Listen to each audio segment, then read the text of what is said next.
Hello, fictional. Welcome to the crossover What Ifs. Today we are gonna see, what if Naruto was the Maelstrom of X-Men universe? Part 1. Huge shout out to CHOEJHULKP9 for this story. If you end up liking this video, please consider subscribe, so without further ado, let's get into the video. Introduction. The Fourth Shinobi War raged on as Obito and Madara led an attack on the rest of the world to bring peace to their world.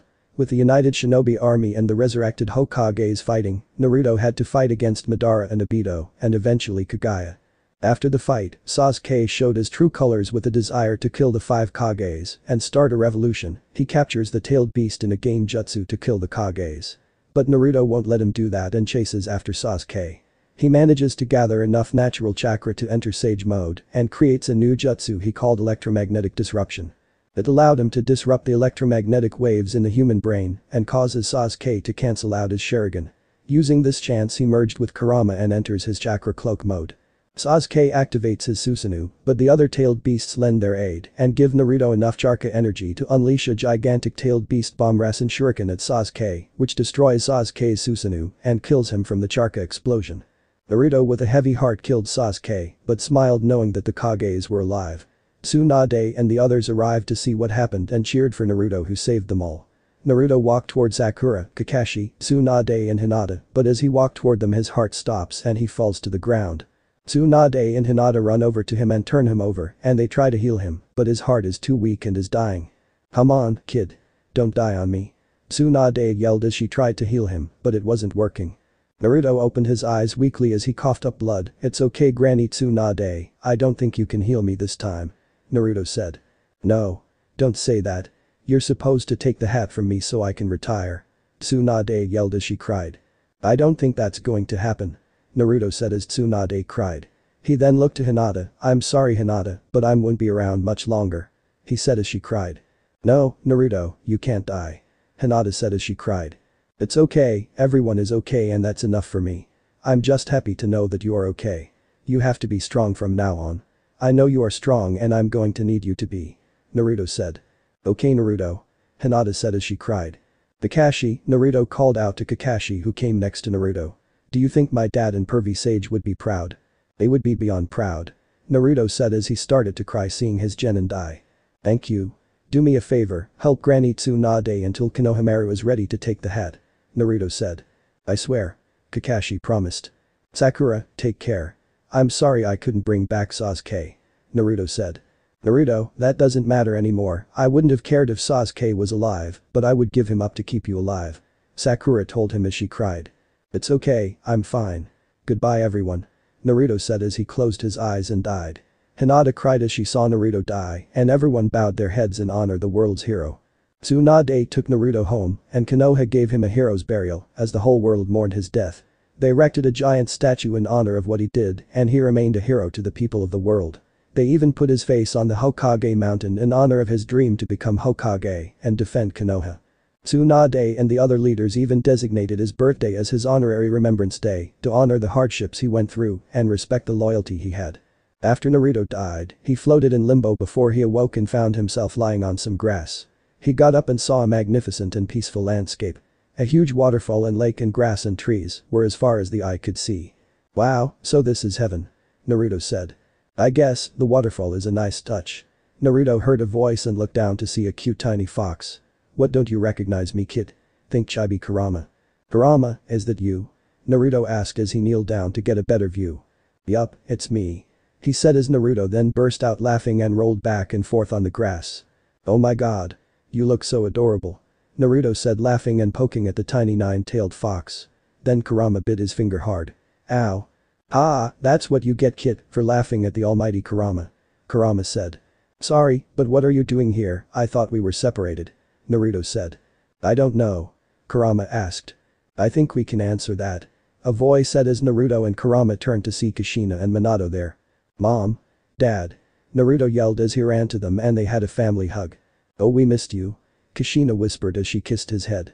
"I'm so proud of you Naruto," Minato said. "I'm sorry to break up the family reunion, but Naruto I have to talk to you," a voice said as the family turned to see a beautiful woman with blonde hair and wearing white royal robes with a staff in her hands. "Kami," Kushina said. "Wait, you're Kami?" Kurama said. Yes, I am Kurama, and I have been watching you and Naruto. Kami said. Why? Naruto asked, concerned by Kami herself was so interested in him. I was touched by your strength, young one. Out of the many people I have observed you are unique. You have a pure heart and even purer soul.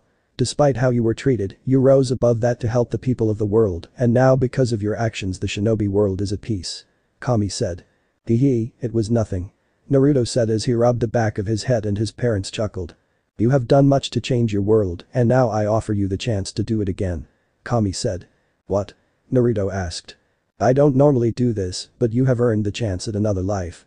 Kami said as Minato and Kushina were shocked. Really, Naruto can live again? Minato asked. Yes, Naruto has done much and has earned the second chance. I cannot return him to his home, but I can give you a new life somewhere else. Kami asked. What about my parents? Naruto asked. I'm afraid I can't do anything about that, their souls are tied to the Shinigami. I cannot interfere. Kami said as Naruto was sad that his parents could come with him. Naru, take the offer. We want you to live again, and hopefully you can change that world as well. Kushina said with a heavy heart. I know that you will do great, son, we want you to live again. Minato said as Naruto looked at them and with a heavy heart decided to accept the offer. I accept. Naruto said. I am glad. You will also not be going alone, Kurama will be going with you. Kami said.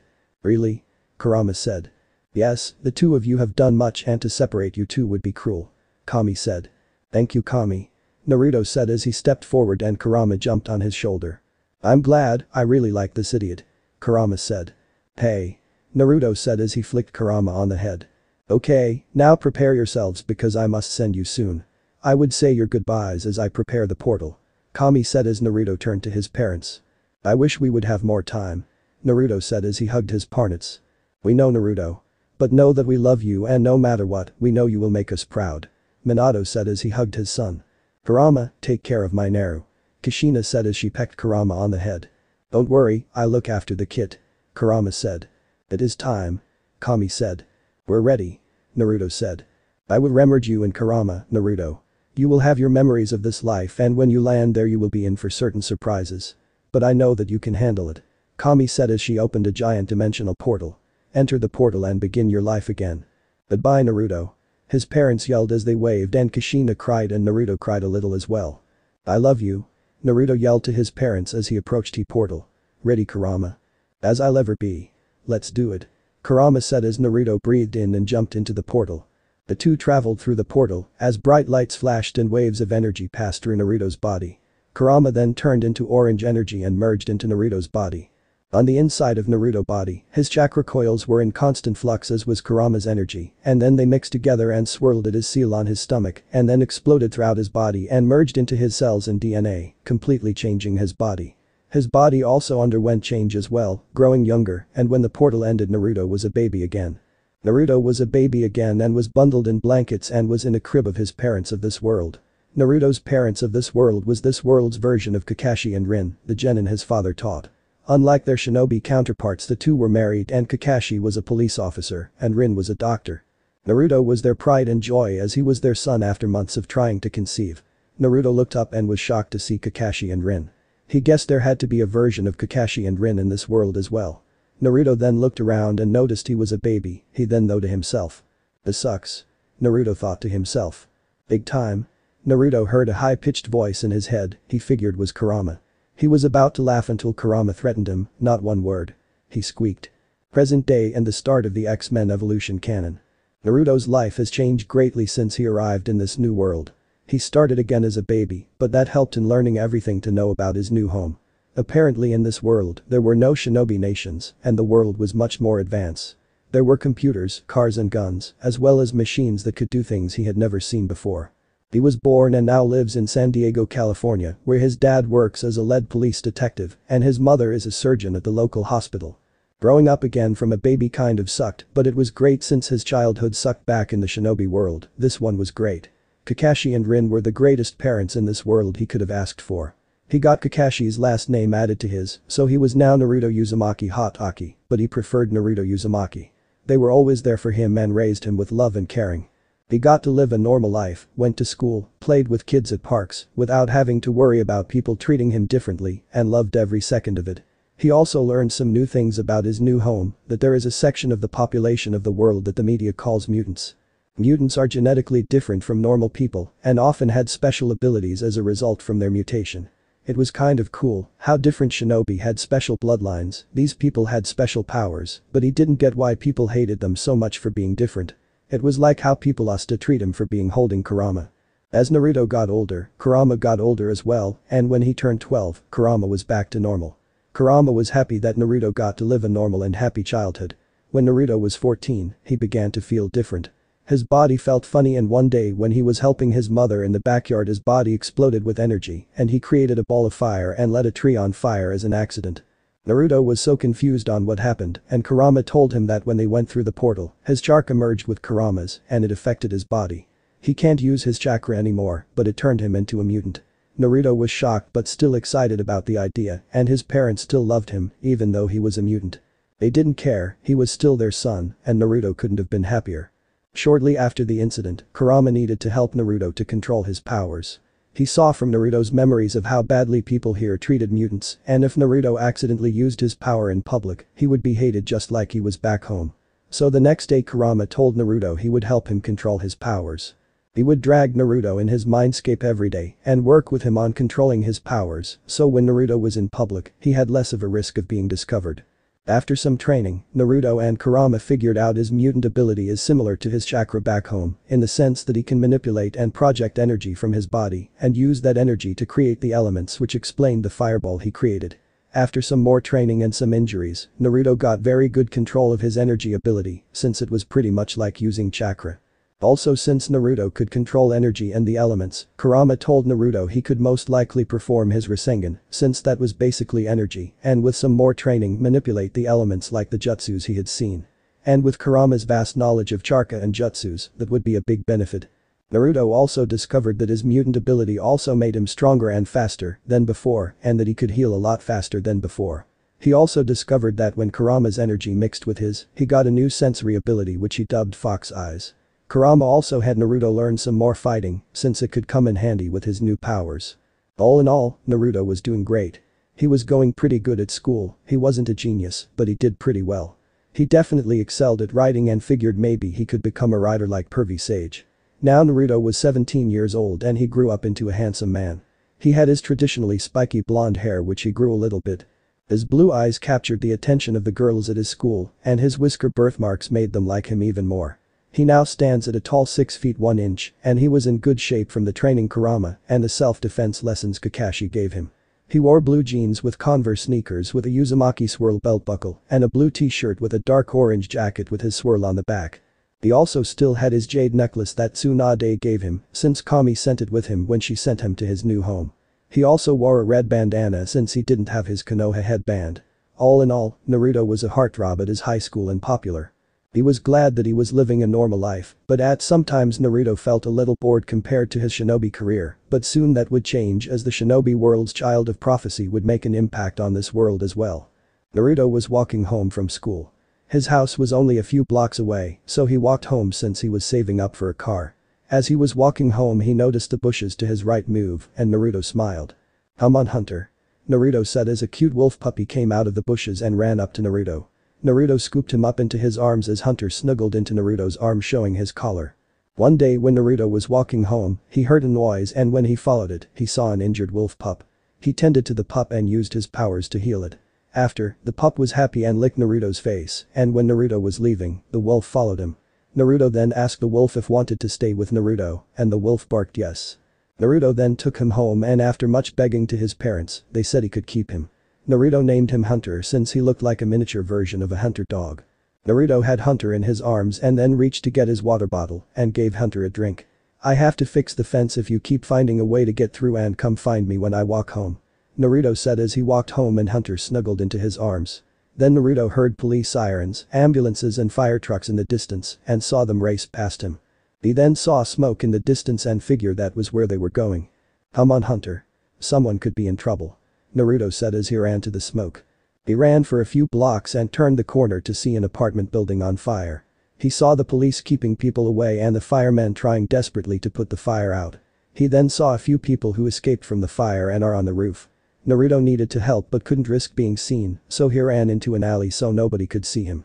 The firemen were trying to put the fire out, but it was still raging on, and the building was collapsing.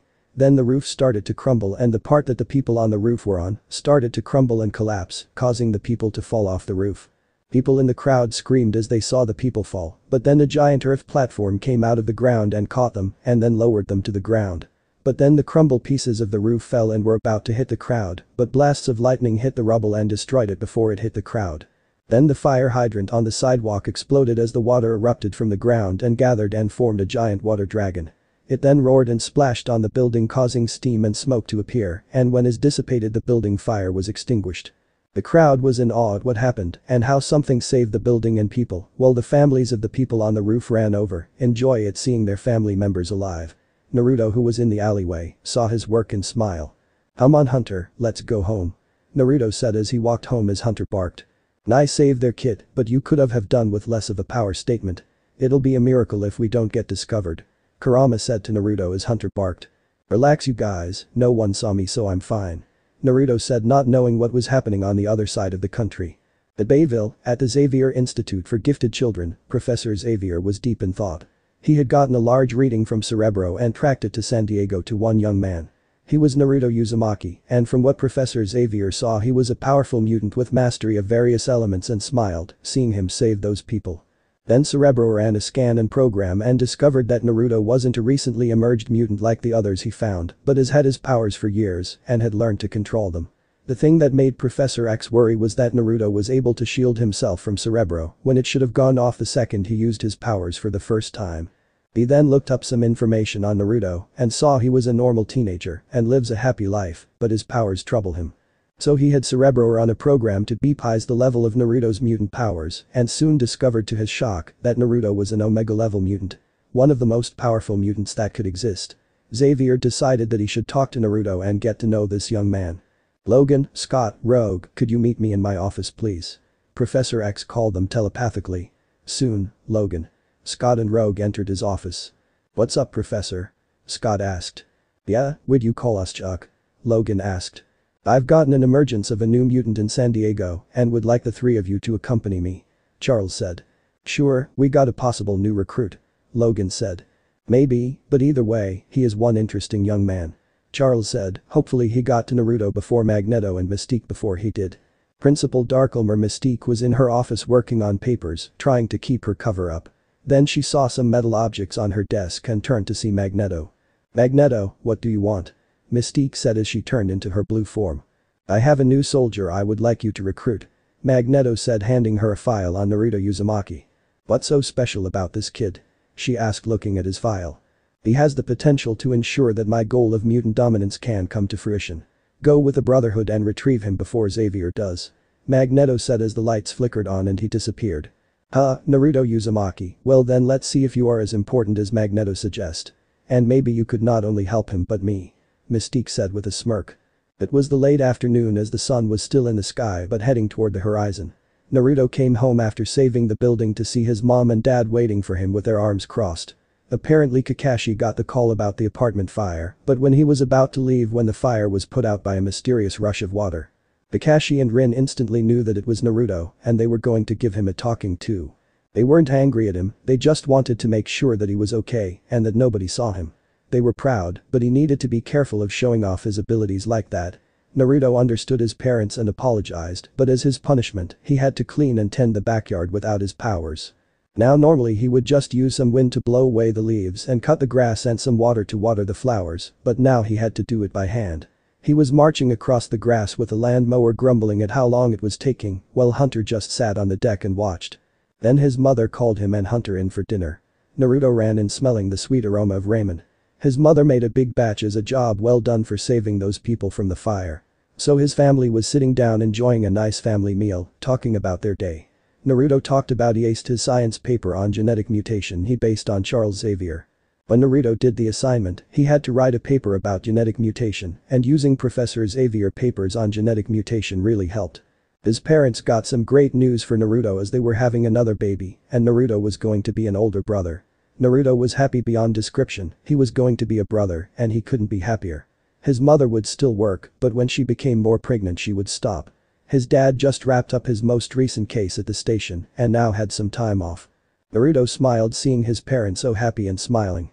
He looked down to see Hunter eating some food and couldn't be happier with how his life was right now. He helped his parents clean up after dinner and then finished the yard work. He was now watching TV with his parents as his mom and dad were snuggling on the couch and Hunter was asleep on his little cushion. He then got the paper so see if he could find any local deals on a car since it would make things a lot easier, but no such luck. It was starting to get late, so he woke his parents and went up to bed as Kakashi took Rin upstairs for bed. Naruto changed into his pajamas which consisted of some shorts and that's it. He got under his sheets as Hunter jumped on the bed and got situated on his chest. Naruto then looked out the window to see the full moon and smiled again, thinking about how much his life had changed and he couldn't be happier.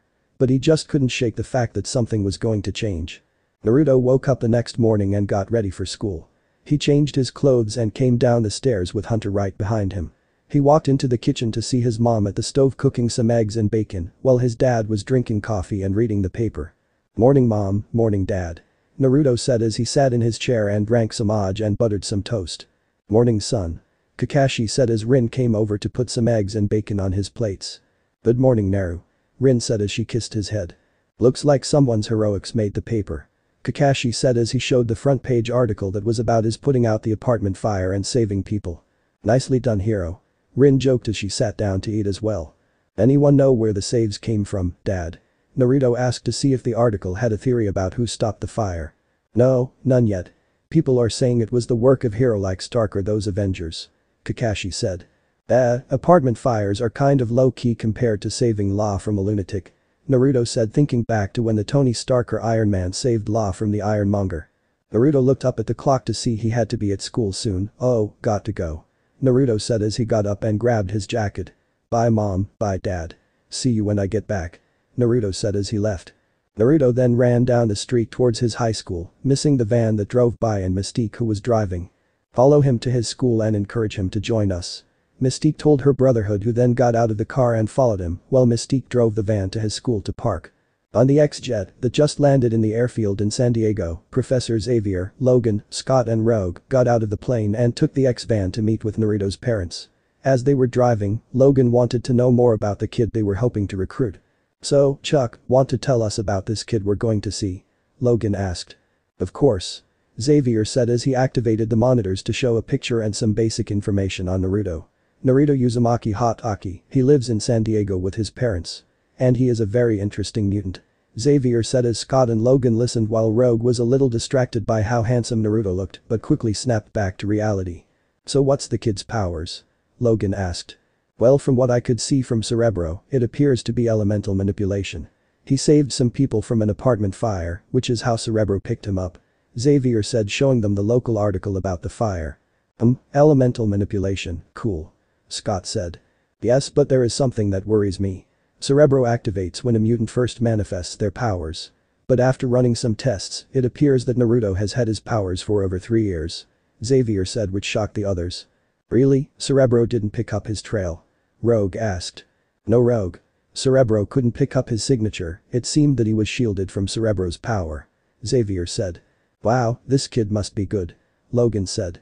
"That's just the beginning. I had Cerebro run some more tests and it turns out that Naruto is an Omega level mutant," Xavier said shocking Logan. "You're kidding. This kid's an Omega level," Logan said in shock while Scott and Rogue looked confused. "What's an Omega level mutant?" Rogue asked. "Omega level mutants are the highest ranking mutants. They had the ability to be the most powerful mutants that exist. Aside from Naruto there are really no other Omega level mutants," Xavier said. "Wow, no wonder you wanted to meet him, Professor," Scott said. "Yes Scott, Naruto has the potential to change the world. I only hope that I get to him before someone else does," Xavier said as they arrived at Naruto's house. Logan, Scott and Rogue got out of the van and they walked to the front door as Xavier wheeled in. Logan then rung the doorbell as Rin and Kakashi answered the door and a little concerned about the 4 people at the door. "Hello, can we help you?" Kakashi asked concerned as he moved one of his hands behind his back to his spare gun. "It's alright Mr. Hatake, we come in peace. My name is Charles Xavier and I would like to talk to you about your son," Charles said. Naruto had just finished school and was heading to his locker to grab some books for his homework. Apparently today everyone was talking about the mysterious save at the apartment fire. Everyone had their own theories and rumors about who was behind the save from other superheroes like the Avengers to maybe some angels or God himself. Naruto was just glad that nobody suspected him. Naruto had just put the last of his books in his backpack when his locker was slammed shut. He turned to see a weird kid with his feet on his locker and hanging off the wall. He was small, with a mop head hairstyle, a brown shirt with a white long shirt underneath and a really bad smell. "Oh, God, what stinks?" Naruto said as he closed his nose. "Ah, that's me. Name's Todd Talansky but call me Toad," Todd said. "I'll call you a hazmat team, geez when was the last time you took a shower?" Naruto said as he walked away. "Don't ask the question, you don't want to know," a voice said as Naruto turned around to see three other guys. One had white hair with a brown shirt and jeans. The other was a brown-haired guy about the same height as Naruto with a brown vest and black shirt and gloves. The last guy was huge, and I mean huge. At least 3 times as big as Naruto. He had overalls and a mohawk. "The name's Pietro but call me Quicksilver. That's Lancer Avalanche and that's Fredder the Blob," Pietro said introducing the others. "Okay, my first name is out of and my last is here." Naruto as he walked past them toward the exit. "Hey, easy buddy, we're friends. We're mutants like you," Lan said as he got in front of Naruto stopping him. "What are you talking about? I am not a mutant. Just a high school kid trying to go home," Naruto said as he tried to leave but Fred got in his way. Then Pietro zoomed next to him. "Please we know who you are," Pietro said as he then zoomed around Naruto. "You were behind the save at the fire. Relax, we're mutants like you," Pietro said. "Huh, I guess that explains that dude's smell and your size," Naruto said pointing to Toad and then to Fred. "You making fun of me?" Fred said in anger. "Easy Fred, Mystique wants us to recruit him, not to crush him," Pietro said calming Fred down. "Look, I don't know who this Mystique is or why you guys want to recruit me, but I don't like clubs, so my answer is no. See ya," Naruto said as he jumped and flipped over Fred and ran down the hall with the Brotherhood chasing after him. He then saw the janitor mopping the floor and jumped over the wet floor, and when the Brotherhood got close, he used his powers to turn the water on the floor into ice, causing the Brotherhood to slip and crashed into the wall with Fred falling on top of the other 3. Everyone still in the school who saw what happened laughed as Naruto bursts out laughing as he exited the school. "I'm going to kill him," Lan said in anger as he got out from the entanglement and ran outside to see Naruto gone. They then saw Mystique's van and ran to it and got in.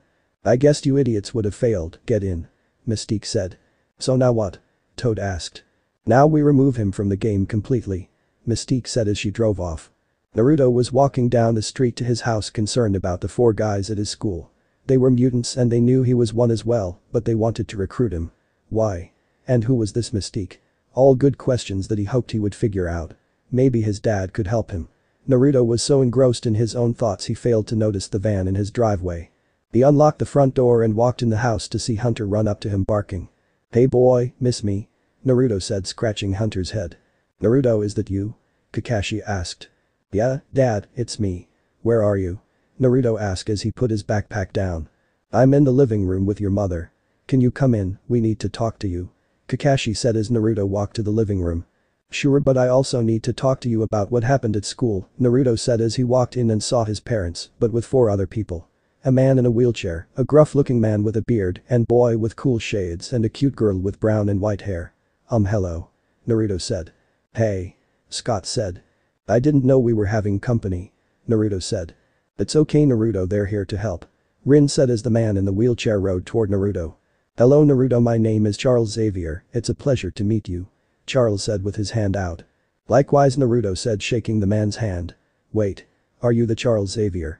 The world's leading expert on genetic mutations? You're familiar with my work?" Xavier asked.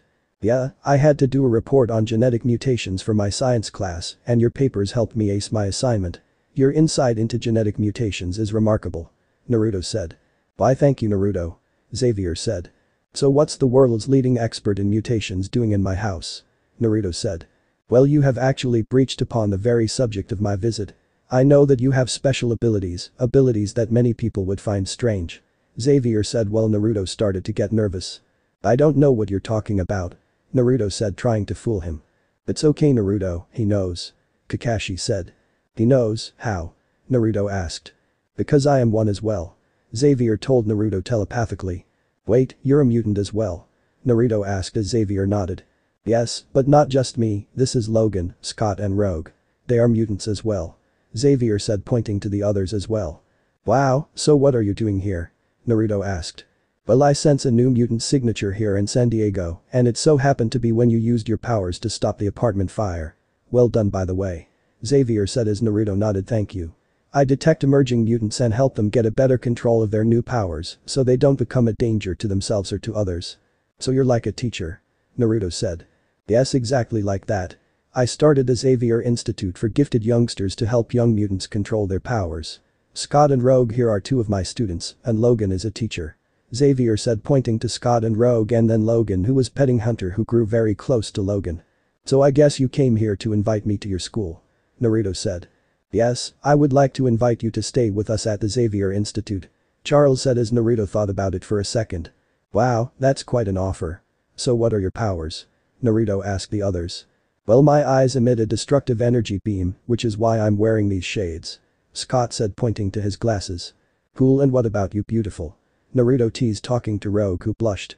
My power is more of a curse. When I touch people, I absorb their memories and with mutants I copy their powers. Rogue said, still kind of blushing from the cute comment. About you, Mr. Logan. I'm guessing by the way Hunter likes you is that your power has something to do with animals. Naruto said pointing to how Hunter was sitting next to Hunter and wagging his tail while looking at Logan. First just call me Logan, and you're half right. Call me Wolverine. Logan said unleashed his adamantium claws and scratching Hunter on the head. So what about you, kid? What can you do? A lot. Naruto said activating his power so his hand glowed blue as he drew out some energy. Charles and the others were awestruck seeing his power, while his parents just smiled as how comfortable Naruto was with them. Cool. Rogue said. Thanks.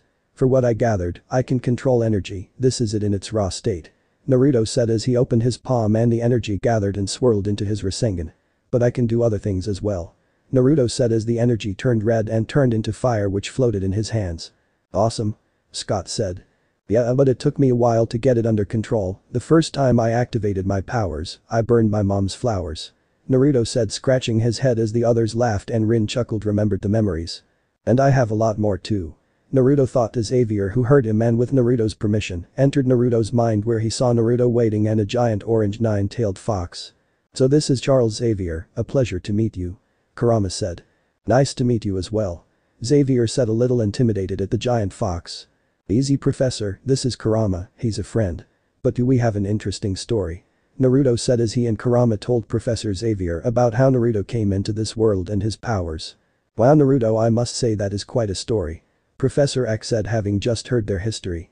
Yup, quite the story, maybe I'll even turn it into a book someday. Naruto joked as Kurama just snorted. Idiot. Now if you two are done, I would like to go back to sleep. Kurama said as he closed his eyes. Of course, and don't worry Naruto, your secret is safe with me. Professor X said. Thanks professor. Naruto said as their mental conversation. Their mental conversation only lasted a second, so no one else noticed what happened. So Naruto, will you join the professor and us at the institute? Scott asked as Naruto was about to answer, but the ground started to shake.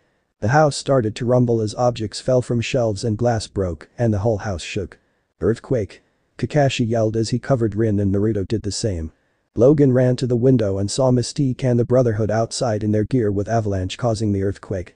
That's no earthquake, that's avalanche. Logan yelled as he and Scott would have gone outside, but the door was blocked and the house was falling apart. Naruto saw his house falling apart and his parents were in danger. And when he heard avalanche, he remembered the guys at his school. They must have gone after him. Now this was personal. Stay together and hold tight.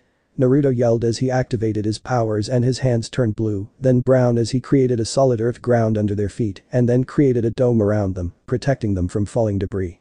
Professor X and the other X-men were shocked to see how much of a control Naruto had, protecting his parents as well as them. Avalanche soon ended his earthquake, thinking he crushed that jerk in his house. Ha, that's one X-man taken care of. He said as the others cheered except Mystique. I don't think so.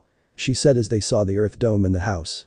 It began to rumble, and soon the dome exploded out, causing everyone to cover their eyes as they saw Naruto, his parents and the X-men perfectly fine. Fine, then we'll just do this the hard way then. Blob said as he cracked his knuckles. Fine by us. Scott said as he, Logan and Rogue stepped forward. Then he felt a hand on his shoulder and turned to see Naruto. Take 5 Scott, these guys are mine. Naruto said stepping in front of his now broken house. The others were going to help him, but Professor X stopped them saying Naruto would be fine. Naruto, I don't know what Charles Xavier told you, but don't listen to him. Come with us, join the Brotherhood, and you can rule over these humans as a god. Mystique said, trying to sway Naruto to her side. Your goons ambushed me at school, then you dropped my house on me and my parents, and now you want to have me join you, Naruto said. Big mistake. Naruto said as he unleashed a blue energy blast from his fists and hit Mystique square in the chest, knocking her a few feet away. Your mistake. Quicksilver yelled as he super sped his way after Naruto. Naruto jumped forward, and when Quicksilver got close, he raised a giant earth wall, causing Quicksilver to slam face first into it. Oh, that's gotta hurt. Naruto joked as he then launched Quicksilver out of the wall and into a tree. Oh, you think you're the earth guy? I'm called Avalanche for a reason. Avalanche said as he caused an earthquake, but Naruto smirked. You may be Avalanche, but I control the earth. Naruto said, using his powers to stop the earthquake. Now try rock slide. Naruto said as he created a wave of earth and sent it at Avalanche, who was then sent flying through the air and landed on Pietro. Oh, man, I got to get out of here. Toad yelled as he tried to leave, but he looked down to see his feet stuck to the ground by some growing tree roots. He looked back up to see Naruto smirk. Sorry Toad, but I think you could use a bath before you go. Naruto said as he concentrated his energy, and then he transformed the water molecules in the air into solid water as it swirled around him. It then gathered behind him and took the form of a giant dragon. Water dragon. Naruto yelled as he thrust his hands forward, and the water dragon roared and launched at Toad, who was screaming. The water dragon then hit him, drenching him in water and sent him crashing into a tree and landed on top of Avalanche and Quicksilver. Alright, now you've made the Blob angry. Blob yelled as he ran toward Naruto. Naruto smirked as he concentrated, and blue energy surrounded him and formed a cloak. Then two energy arms came out of his cloak and grabbed onto the Blob and slowed him down, and he eventually stopped. Ah, you think this can stop the Blob? The Blob said as she tried to break free, but the energy arms kept him still. Let me go. Okay, but only because you asked. Naruto said as he then charged up energy in his right hand. It condensed into a bowl and eventually turned into a giant Rasengan. Giant Rasengan. Naruto yelled as he hit Blob in the stomach with his Rasengan, and the energy and swirling sent the Blob flying back and landed on the other three, as screams and muffles of pain could be heard. That's how it's done, Naruto style. Believe it. Naruto yelled as he cheered. Mystique then started to get up, shaking her head, trying to shake the flies out, and saw her brotherhood on the ground in pain with Naruto and the X-Men unharmed. Let that be a lesson to you, Miss Smurf. Don't mess with me or my family, got it? Naruto told her as she got up and told her brotherhood they were leaving. They got up and left, with Lance and Pietro dragging a wet and squished Toad as Blob stumbled along before he barfed. Naruto's parents went up to him to congratulate him on the fight and thank him for saving them and the others, while Logan, Scott and Rogue were still awestruck at how he took out the Brotherhood single-handed, while Xavier smiled at Naruto's skill and bravery to defend them. Wow, remind me not to upset the kid. Logan said. Likewise. Scott said. Soon the cops arrived as Kakashi was talking to them, explaining what happened, and with some help from Xavier, the cops never found out about Naruto or his powers. Naruto, Rin, Logan, Scott and Rogue were in the wreckage of the house, finding and saving anything that wasn't wrecked from the earthquake. Thanks for the help, guys. Naruto said as he grabbed his backpack and some pictures. No problem, we owe you for taking on the Brotherhood. Scott said, picking up clothes and undamaged furniture. It was no problem. They dropped my house on us, so they deserved that. Naruto said. As he helped Rogue, who was having trouble moving some of the wreckage. I got to say, kid, you sure know how to fight. Logan said. Yeah, you got great control over your powers.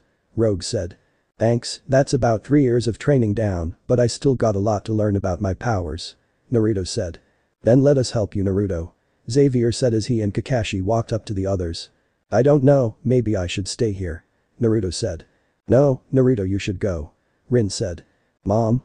Naruto asked. Your mother's right, Naruto. We always knew you were destined for greatness, maybe this is it. Don't worry about us, we'll be fine. Kakashi said as he moved next to Rin. Yes, Naruto, don't worry, I've made some calls and your parents and your younger sibling will be taken care of. Xavier said. Thanks, Professor Xavier. Naruto said. So kid, you coming with us? Logan asked. Sure, but I'm bringing someone with me. Naruto said, looking at Hunter. After getting some of his stuff that survived his house falling down and making sure his parents would be fine, Naruto agreed to go with Professor Xavier to Bayville. Professor X had some connections to get Naruto's house rebuilt, and his parents were staying at a nice hotel until it was finished. His parents were sad to see him gone, but they knew he would be fine. Naruto cried being gone, but he would see them again. Naruto would call them whenever he could, and he would go home when his mother got really pregnant to help her. After the plane ride in the awesome X-jet as Scott called it, they landed at the Xavier Institute. Scott and Rogue told him about the awesome parts of the institute and how Xavier formed what the others called the X-Men. They would act whenever there were problems or fights that innocents were at risk. Naruto was excited because they were superheroes like Iron Man. Professor Xavier also told Naruto that he would have to go to Bayville High for school and that he would need to keep his grades up if he wanted to train and help the X-Men. Naruto looked out the window and saw the massive institute where he would be staying. It was huge with a large front yard with gates and a backyard with a pool and plenty of space to train. Then the X-jet hovered over the mansion and then he saw part of the backyard open up and the jet landed. Naruto saw the jet land in a massive hangar that held the jet and other vehicles as well. Naruto got out of the plane with his backpack and some clothes as Xavier and the others showed him the institute. Well Naruto, welcome to Xavier's Institute. This is the hangar where we keep the jet. Now come along and I show you the rest of where you will be training with the others. Xavier said as he rolled with the others to show Naruto the rest of the institute. They walked through the hallways as the others showed him the other training facilities including Cerebro and the Danger Room. Naruto was excited to use the Danger Room since he loved to train and Naruto didn't have to worry about people seeing him. Naruto could use his powers and be himself without worrying about being seen. They then took Naruto upstairs to the rest of the institute and to introduce Naruto to the rest of the students. Naruto and the others walked into the main living room where he saw the other students there. Naruto, let me introduce you to the rest of your family.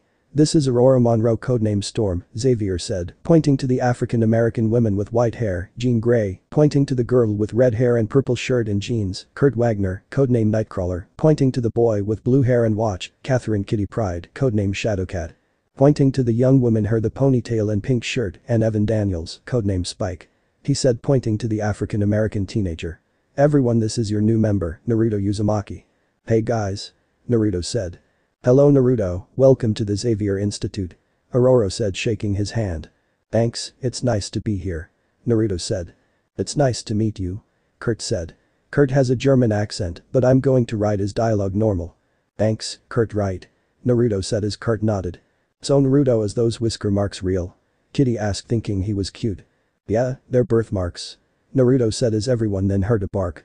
Oh right, come out Hunter, meet your new friends. Naruto said. As he unzipped his bag and Hunter jumped out. He then ran over to Logan and sat next to him. Oh, who's the cutie? Kitty said as she and Jean were gushing over the puppy. That's Hunter, he's my friend. Professor X let me bring him with me. Naruto said as Jean picked up Hunter. So Naruto, what's your power? Evan asked. The others were curious as well. I'll show you guys. Naruto said then thought of an idea. But it would be better to see it in action. Hey professor, can I try the Danger Room? Naruto asked as Professor X chuckled at Naruto's readiness to train. I suppose so, but nothing higher than level 3. Xavier said as Naruto nodded yes. Come on guys, you'll want to see this. Scott told them as they all went to the Danger Room.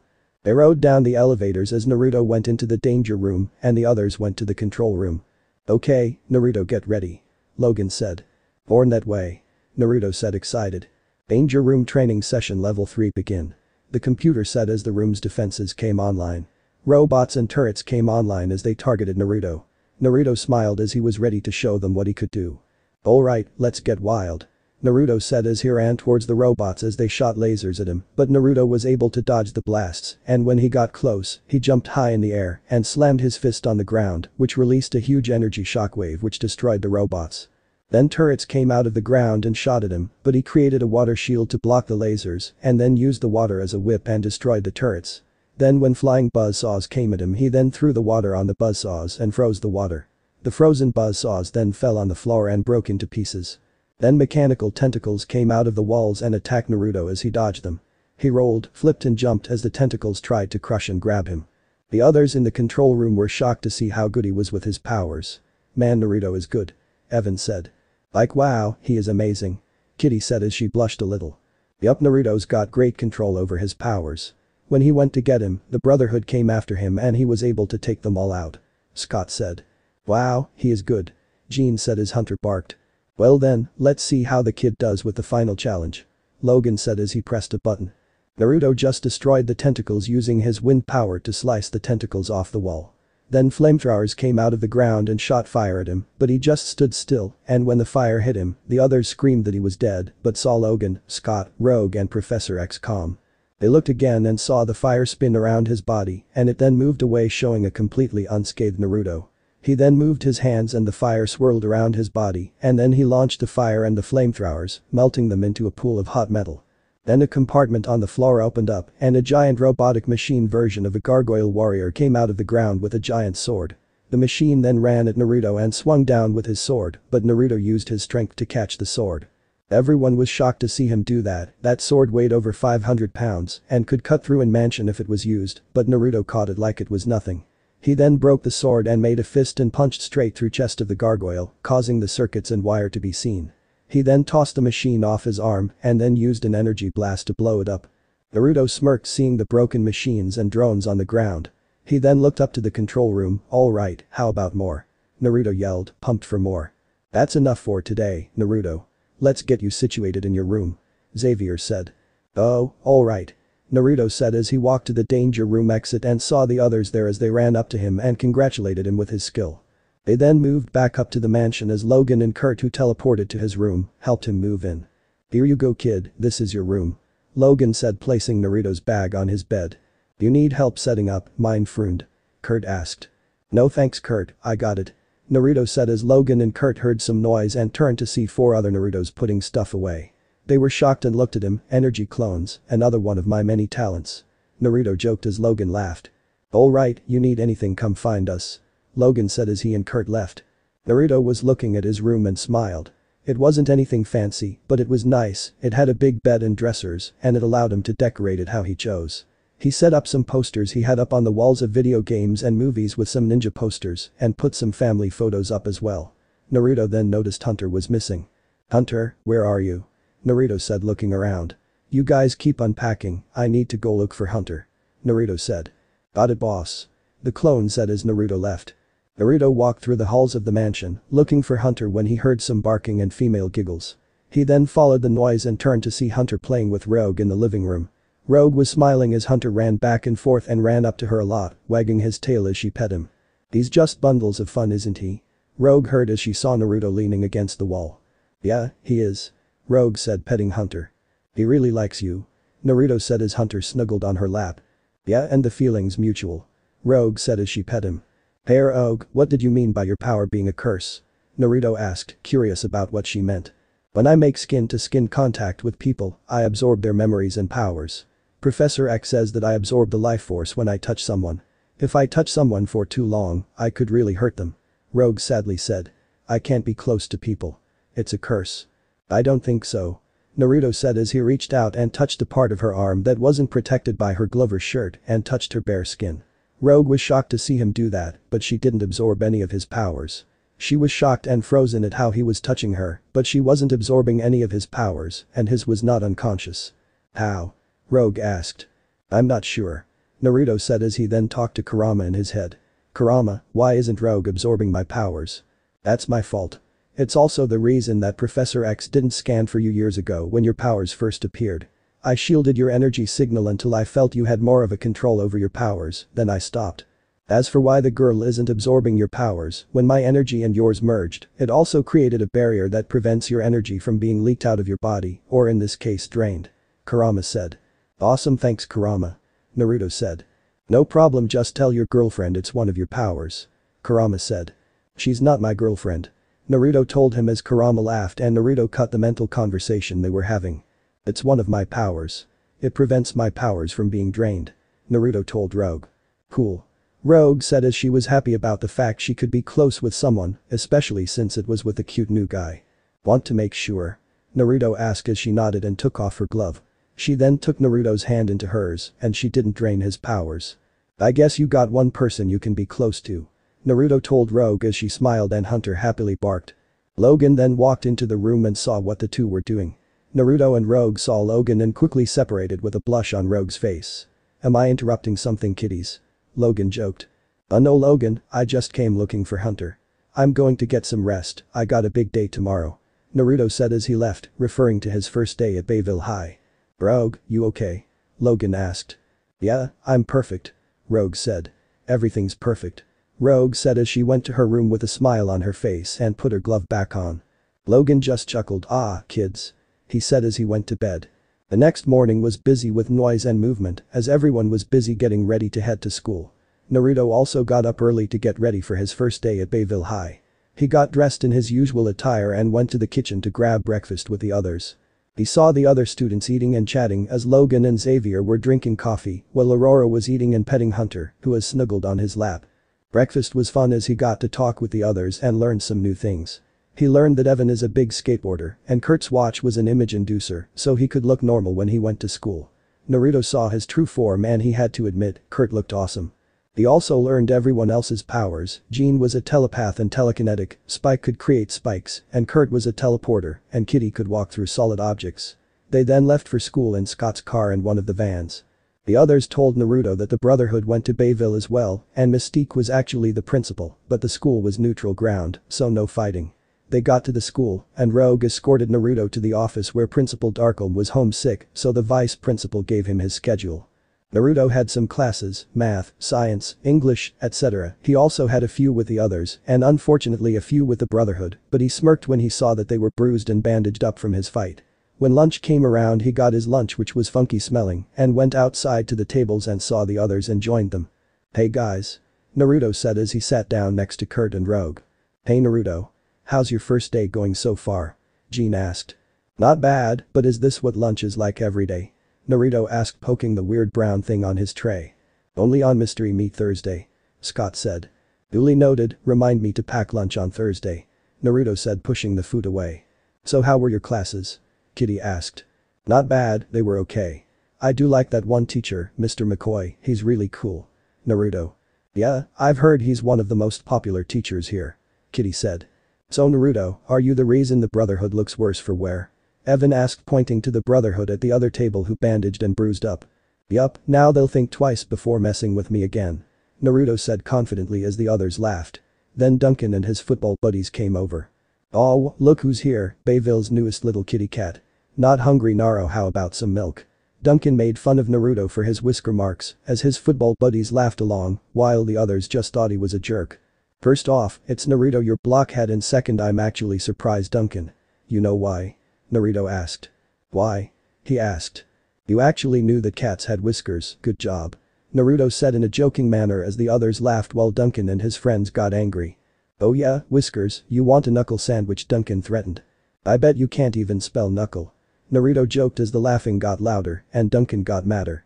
He then just left furious as Naruto and the others continued to laugh. "Ha, that'll teach the idiot.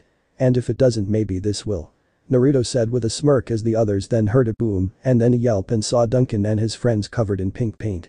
Now everyone who saw them burst out laughing, seeing Duncan in pink paint as Naruto smiled at his work. "You don't mess with the king of pranks," Naruto said confidently as he and Kurt high-fived. "Naruto, you should lay off Duncan," Jean said. "Why?" Naruto asked.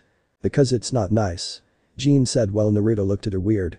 "Relax Naruto, Jean has a thing for Duncan," Kurt and Evan said, making kissing faces while the others laughed. Jean just looked at them while Scott had a look of subtle jealousy. Soon the lunch bell rang and everyone had to get to class.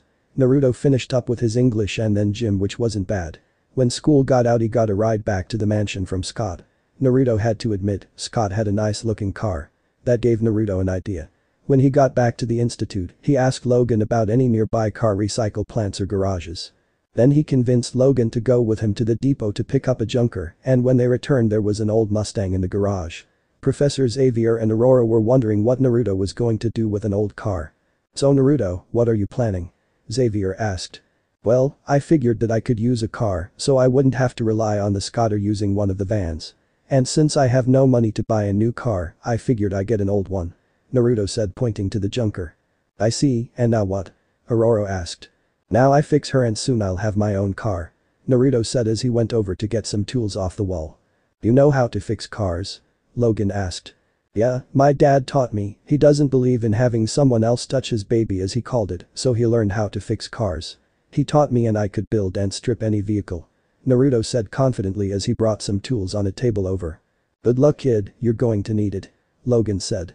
"I won't need luck, I bet you I'll have this whole thing ready in 3 days," Naruto said as he kicked the side of the car and the front and back bumpers fell off.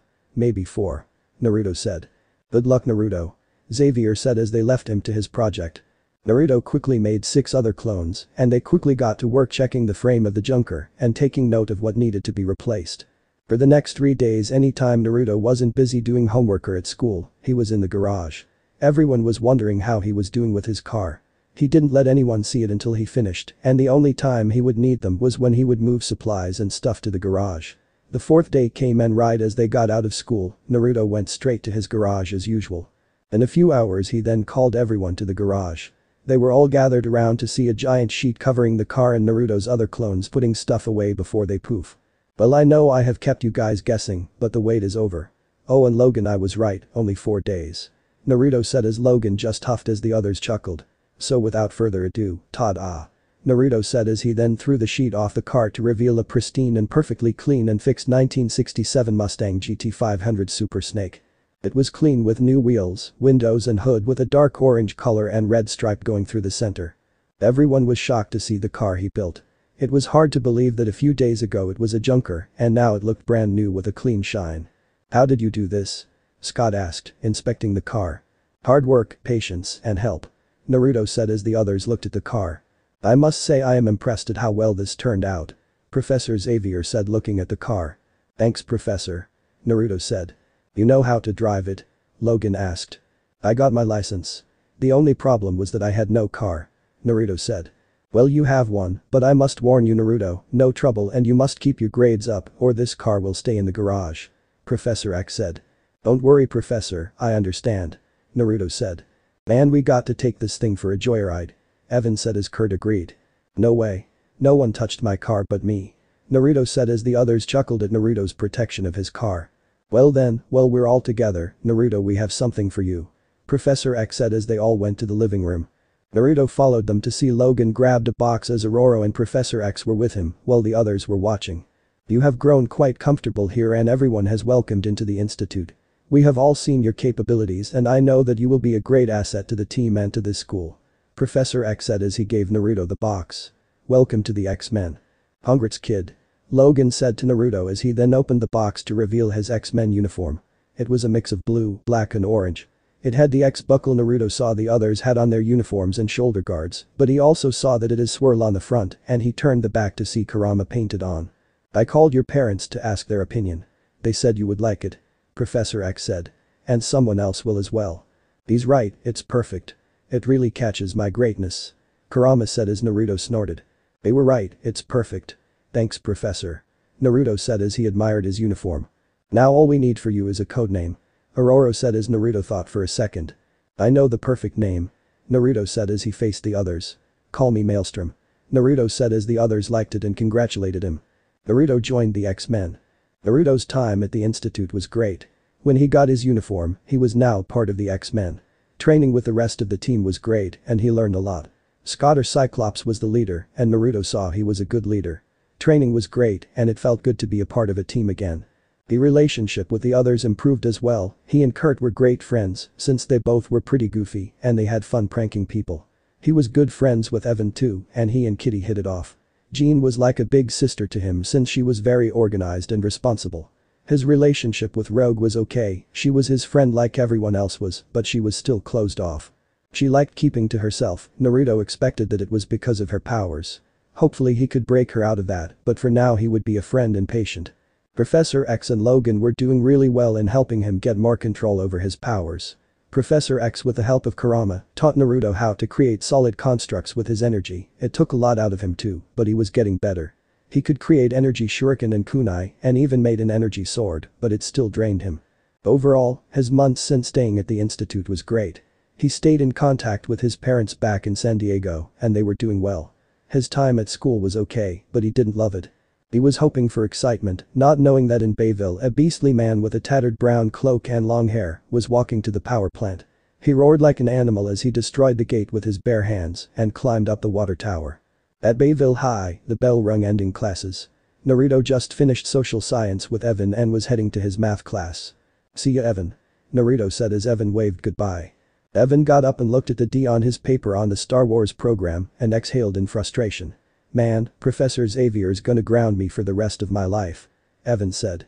Mr. Daniels, could we talk for a moment please? Teacher told him as Evan walked over. Admittedly, I asked for a report on the Star Wars program. However, I wasn't talking about the movie. But I like movies.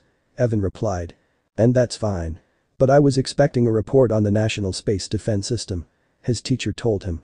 Yeah, I sorta figured that out by my grade. Evan said, then came up with an idea. Hey look man, is there anything I can do to make this up? Extra credit, anything? Evan asked. Perhaps there is something. His teacher said as he went to his desk and pulled out a digital camera. Whoa, a digicam. How cool is that? Evan said. You know Evan, current events can mean a lot of things. Including things that are important to people your age. They don't have to be huge, just have to mean a lot to you. How would you like to do a film report on that? His teacher asked. You mean it? Evan asked as he took the camera. You got it. Here. Project is due at the end of the week, I suggest you get started. His teacher told him. Hey, I'm on it. And thanks for the second chance, Mr. V. Evan said as he left the class. Cool, instant rewind, digital zoom. Evan said as he went to the window to test it out. He was looking out at Bayville and recording what he saw. Hey, I can even see the institute with this thing. Evan said as he zoomed in on the gate and saw Logan enter. Wow, haha, hello Logan. Evan. Some yelled as they grabbed his shirt and Evan yelled. He readied spikes from his hand but looked to see Kurt. Man, don't scare me like that. I almost toothpicked you. Evan said as he reseated his spikes. Sorry. Image inducers on the fritz, I've got to get back to the institute before someone sees me. That means missing our shop class. Kurt told Evan as his image inducer was flickering on and off. Hey, no prob. I'll catch it on tape for you. Evan said, pointing to his camera. Cool. Then I'm out of here. Kurt said as he teleported away. A distance away, the same feral figure was looking at Evan through binoculars and smiled, showing his sharp teeth. He stood up and removed the binoculars, revealing himself to be Sabretooth, an old enemy of Logan, who has come back.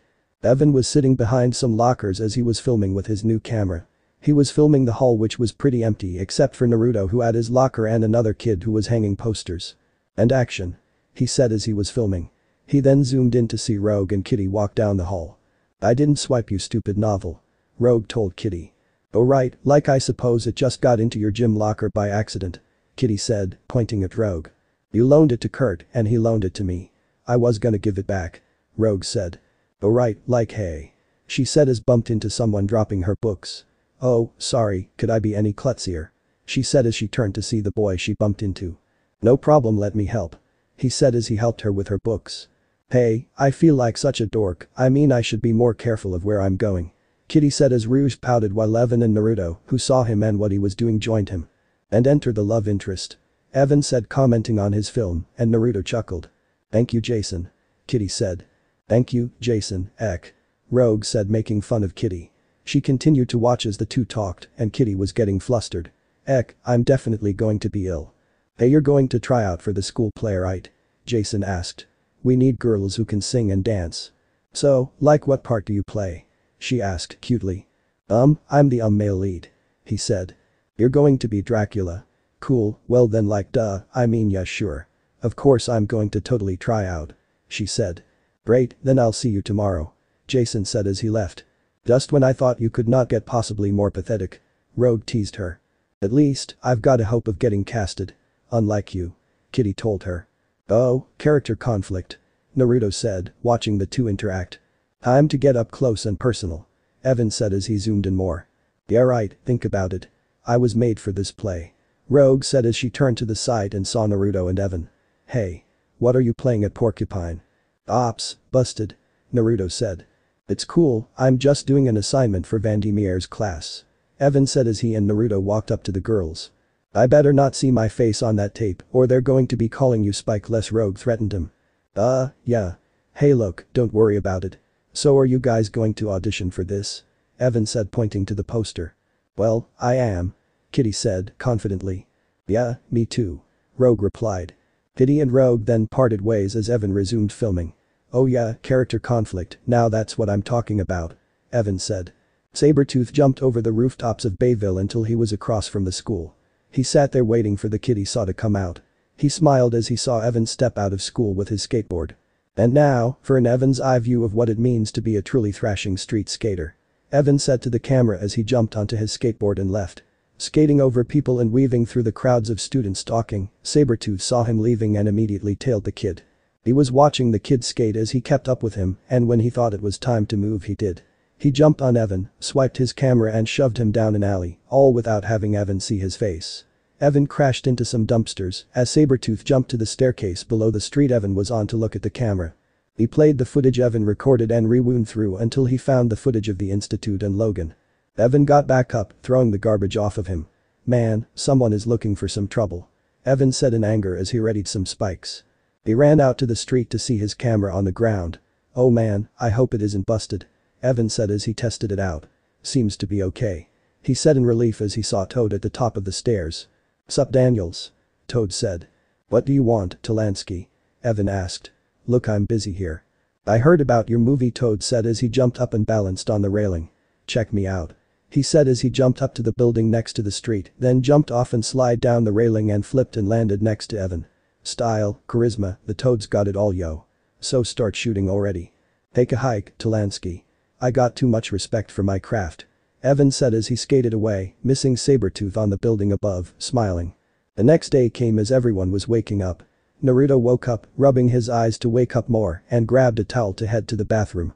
He passed Kurt who just left and was eating some toast. He then heard some commotion from Evan's room but was too tired, so he just kept moving. Evan woke up from his alarm clock. He shut it off, yawned and stretched, and when he did he accidentally shot out 2 spikes. One hit and broke his mirror while the other hit a lamp. "Oh man, not again," Evan said. His door knocked as his aunt came in. "Up and at 'em, little man. Breakfast in 10. "And what's this?" Aurora asked, pointing to the camera. "It's a school project. I'm recording current events from the Evan Daniels perspective," Evan told his aunt. "I don't mind the Evan Daniels perspective, but I don't think a spike eye view is such a good idea," she said as she pulled a spike out of the wall. "Oh, yeah. I see what you mean," Evan replied. "I think you better let us take a look at your film before you turn it in. Understand?" Aurora asked. "Yeah, sure, Auntie-o," he said. Evan got dressed and then proceeded to record what was going on in the institute. One of those things happens to be Jean trying to figure out what to wear. When Jean was trying to figure out what to wear, she saw Evan snooping. "Hey. What are you doing? Hey, get that camera out of my face now," she yelled as she used her telekinesis to shut the door and push him away. "Oh ow. Hey, touchy," Evan said as he picked himself up and narrated his film. "Now wasn't that interesting? Anyway, let's see if I can find some real action around here," Evan said as he went outside. Logan, Scott and Naruto were suited up in their X-Men uniforms, getting ready for Logan's training session outside. They had to run a distance while avoiding obstacles in the defense systems. "Field Battle Training Sim 7, activate," Logan said as he was using the control panel. The turrets and defense systems came online and were ready to fire as Logan, Scott and Naruto got ready. "Alright and go," Naruto said as they all took off running down the course with Logan in front and Scott and Naruto behind him. One of the turrets shot out electrified lead balls, but Logan was able to dodge them and Naruto and Scott did the same. Scott would shot some optic blasts destroying them in midair, while Naruto did the same with his energy blasts.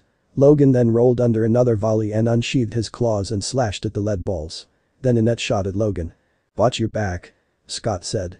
Logan turned and sliced the net and a launched ball. Evan was skating behind them, catching everything on video. Then bolos were shot out and Scott blasted on, but another one caught his feet and he tripped. Naruto was able to jump and flip over, blasting at some more targets. Evan skated by, recording Scott fall down and was recording Naruto. "Now that's reality TV," Evan said, excited. 2 spiked morning stars were shot out, but Logan sliced them, but the debris nearly took off Evan's head if he didn't duck. "Whoa, awesome," Evan said, looking at the wreckage the morning stars caused. Logan stopped and turned to see Evan skating up, which caused Naruto to stop as well. Then another set of turrets came up and launched out flying buzzsaws. "No, look out," Logan said as he pushed Evan away and deflected the buzzsaws, while Naruto raised up a rock wall to stop his. Evan was on the ground, shocked over what almost happened. Logan then picked him up. "What do you think you're doing here, bub? Those things could have taken your empty head right off," Logan scolded Evan. I was just trying, give me that thing," Logan told him as he took Evan's camera. "Hey, give it back," Evan said as Logan pressed the erase button. "Aw man, would you do that?" Evan asked as Scott and Naruto joined the two. "Let's just say, you got on my bad side. Now what else you got on this machine?" Logan asked as he was watching the recordings. He saw the one of him driving up to the institute when the recording changed to Sabretooth. "Thanks for showing me where Logan is, kid. I owe you one." The recording played as Logan grunted out in anger. Who the heck was that? Evan asked, seeing the recording. Sabretooth. Logan said in anger. What tooth? Naruto asked in confusion. Sabretooth, he's got old issues with Wolverine. And it looks like you clued him into our location. Scott said as the perimeter alarms went off. You think? Logan asked ironically. Sabretooth then ripped off the front gates of the entrance and walked in. The automated defense turrets kicked in and blasted at him, but Sabretooth was too fast for the lasers to hit. Professor X was in the control room and saw that Sabretooth had arrived at the institute. Sabretooth continued to weave through the laser fire and smash the turrets before he found Wolverine and the others. Not bad, Logan, but not good enough. Sabretooth taunted him as he walked closer, and Wolverine had his claws out ready to fight, and Naruto and Scott were ready to back him up. Logan, I thought you had prevented Sabretooth from following you here. Professor X asked telepathically. I did last time, Charles. But his time he had help. Logan replied, referred to Evan. It's all my fault. What have I done? Evan said. Soon the others came out in their uniforms to help fight as Sabretooth roared and charged at Logan. He's mine. Logan said as the two fought. They traded punches and slashes with their claws as the two seemed pretty evenly matched. No. This is not the place for your private war. Storm said as she conjured up a thundercloud and shot lightning at Sabretooth, who yelled in pain as it forced him back. Try twice the voltage, you overgrown furball. Naruto shouted as he blasted Sabretooth with lightning as well, and Sabretooth cried out even louder, but when it ended he acted like it didn't faze him. Geez, what's he made of? Naruto thought. I don't know, kid, but from what I can sense. That guy has an advanced healing power like you and Metal Claws over there. He can take the punishment. Kurama told Naruto, watching in on the fight from inside Naruto's mind. Thanks for the info. Naruto replied as Storm now conjured up winds that was slowing down Sabretooth but not stopping him. When he got close to Logan, Cyclops blasted him with an optic blast. Maelstrom, back up Storm. Cyclops told him. Right. Maelstrom replied as he sent out his own whirlwind at Sabretooth. It pushed the animal further back, but it still didn't stop him. Sabretooth was relentless. Jean then saw the concrete bench on the yard and used her powers to send it at Sabretooth, and that put him on his back. Sabretooth got back up as Storm and Naruto fired more lightning at him, but Sabretooth endured the pain. Then Cyclops joined them, and the combined power put Sabretooth on his back again. Sabretooth got up, charred and smoking from the lightning, and growled. This isn't over, Logan. Sabretooth yelled as he fled. I got him. Maelstrom said as he created rock walls to stop Sabretooth, but he just barreled through or jumped over them. Logan chased after him, not wanting Sabretooth to get away. Wolverine, no. Storm called out to him, but Wolverine kept moving. Sabretooth headed away from the institute and fled through the trees as Logan followed him. He followed him through the foliage and shrubbery, but when he came across the lake, he lost Sabretooth's scent. Logan growled out in frustration that Sabretooth got away and heading back to the mansion. Everyone else went back into the mansion as Logan talked to Professor Xavier. He'll be back, you know. Logan told Charles. Well, he won't come here again. He knows the automated defense will detect him. Charles said. That's the problem. He'll want to get me away from here, get me alone. And to do that, he's going to need a hostage. Charles asked, finishing his sentence. Got it in one. Logan said. This means that all the students are in danger. Charles said. Yeah, and I got to do something about it. Logan said, not knowing that Evan was listening. Evan was in the hallway, thinking about that's happened. You see the trouble you caused. Evan told him camera. If only there was some way of fixing this mess. Evan said as he heard Kitty and Rogue come down the halls. I got to practice for the audition and you've been hogging the soundtrack all morning. Rogue told Kitty. Hey, I bought it, get your own. Kitty replied. Ladies, maybe we can all help each other out. Evan told them. What do you want? They both asked him. Look, you two think you can stop arguing for 2 seconds to help me with something important? Evan asked. Like what? Rogue asked. I'll tell you on the way, and we may need to do some improvising, but first we need a ride. Evan said as he saw Naruto walking toward them. Hey guys. Naruto said. Naruto buddy, we need your car. Evan said. Sabretooth was hidden in the forest surrounding the institute, waiting. He then heard a car and saw a Mustang drive out of the front gate with Naruto driving, Evan in shotgun and Rogue and Kitty in the passenger seats. Poor little piggies all alone, Logan, you're making this too easy. Sabretooth said as he followed the four. Logan was walking down the staircase in the main hall when he saw Scott walking with his car keys. Just heading out for a burger. Scott told Logan. No, you ain't, bub. Until I nail that hairball, none of you are to leave the premises. Logan said. Oh man, don't even start. Now, where are the others? Logan asked. Kurt and Jean are upstairs, but I think Rogue, Kitty and Evan took off with Naruto. Scott said as Logan released his claws in frustration. I'll come with you.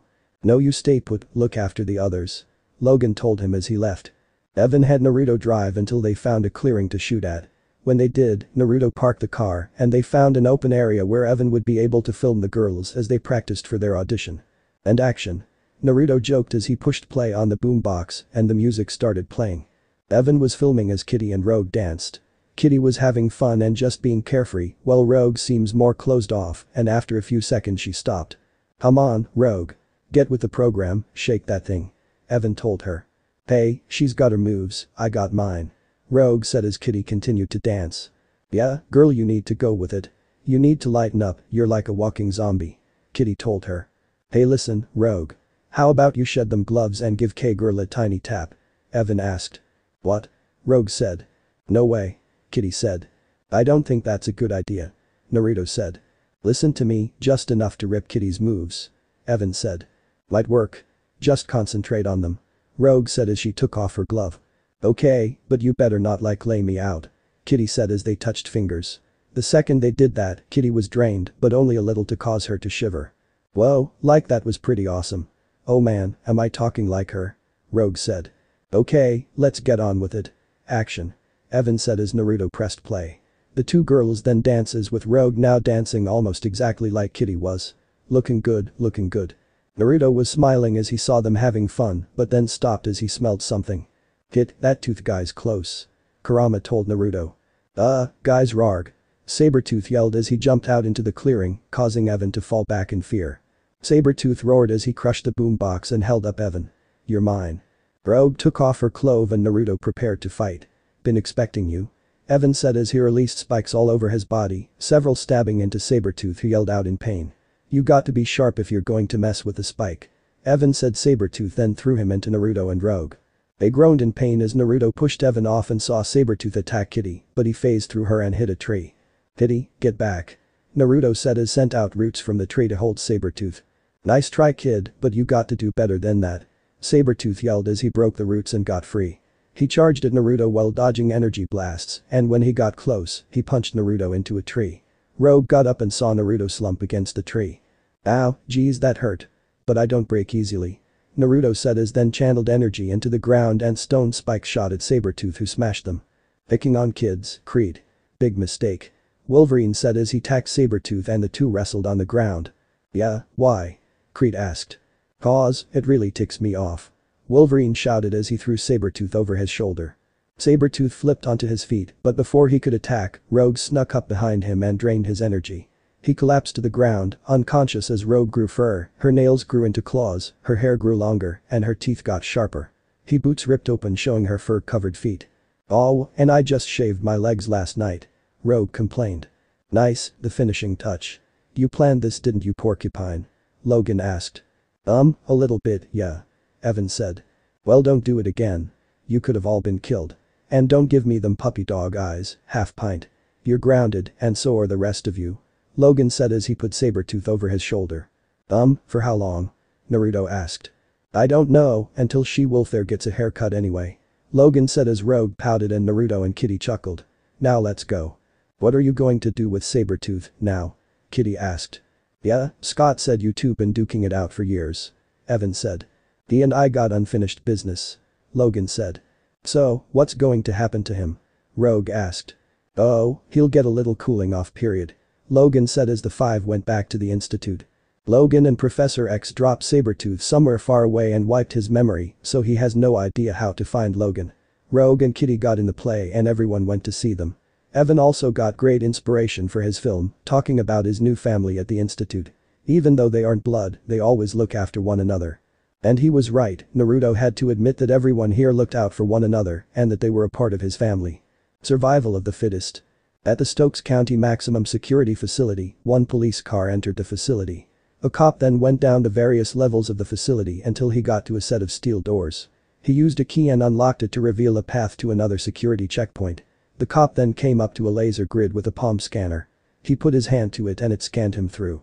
He then walked to a separate security room with a high-tech prison cell in the middle.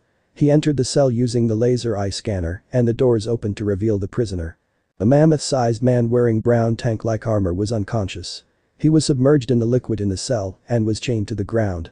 The cop then pressed a button on the control panel for the cell and drained the liquid. The cop then revealed himself to be Mystique in disguise. "Wake up, Kane. It's time you had a long overdue family reunion with your brother Charles Xavier," she said as Kane woke up. At a small secluded campgrounds in northern New York, a group of students from Bayville High School were attending a survival training program for the weekend. "You will not be making wallets, necktie racks or paperweights. You will not be engaging in potato sack races, water ball fights or pony rides. You will be taking 20-mile hikes, rappelling 200 feet cliffs and crossing treacherous water with no more than a rope and the courage you can muster. Do you read me?" the survival training camp leader told them. "Yes, Sergeant Hawk, sir," they all responded. "I said do you read me?" he asked again. "Yes, Sergeant Hawk, sir," they responded again. "Welcome to Ironback Survival Camp. A name you won't soon forget. Now here we have a young man, Scott Sumner," Hawk said. "But Summers, sir," Scott replied.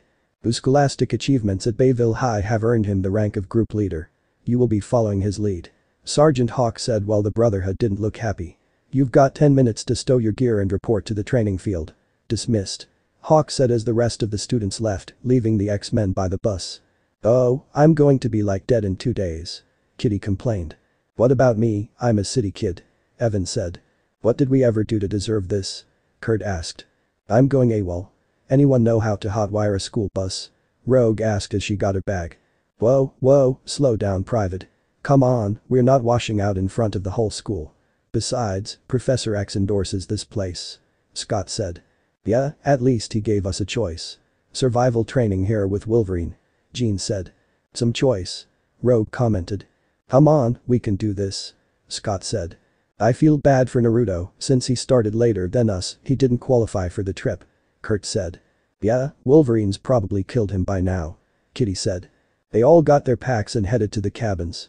The Brotherhood watched them as they left. "Group leader scholastic achievement, that should have been me," Fred said. "You can't even spell scholastic achievement, blob," Pietro replied.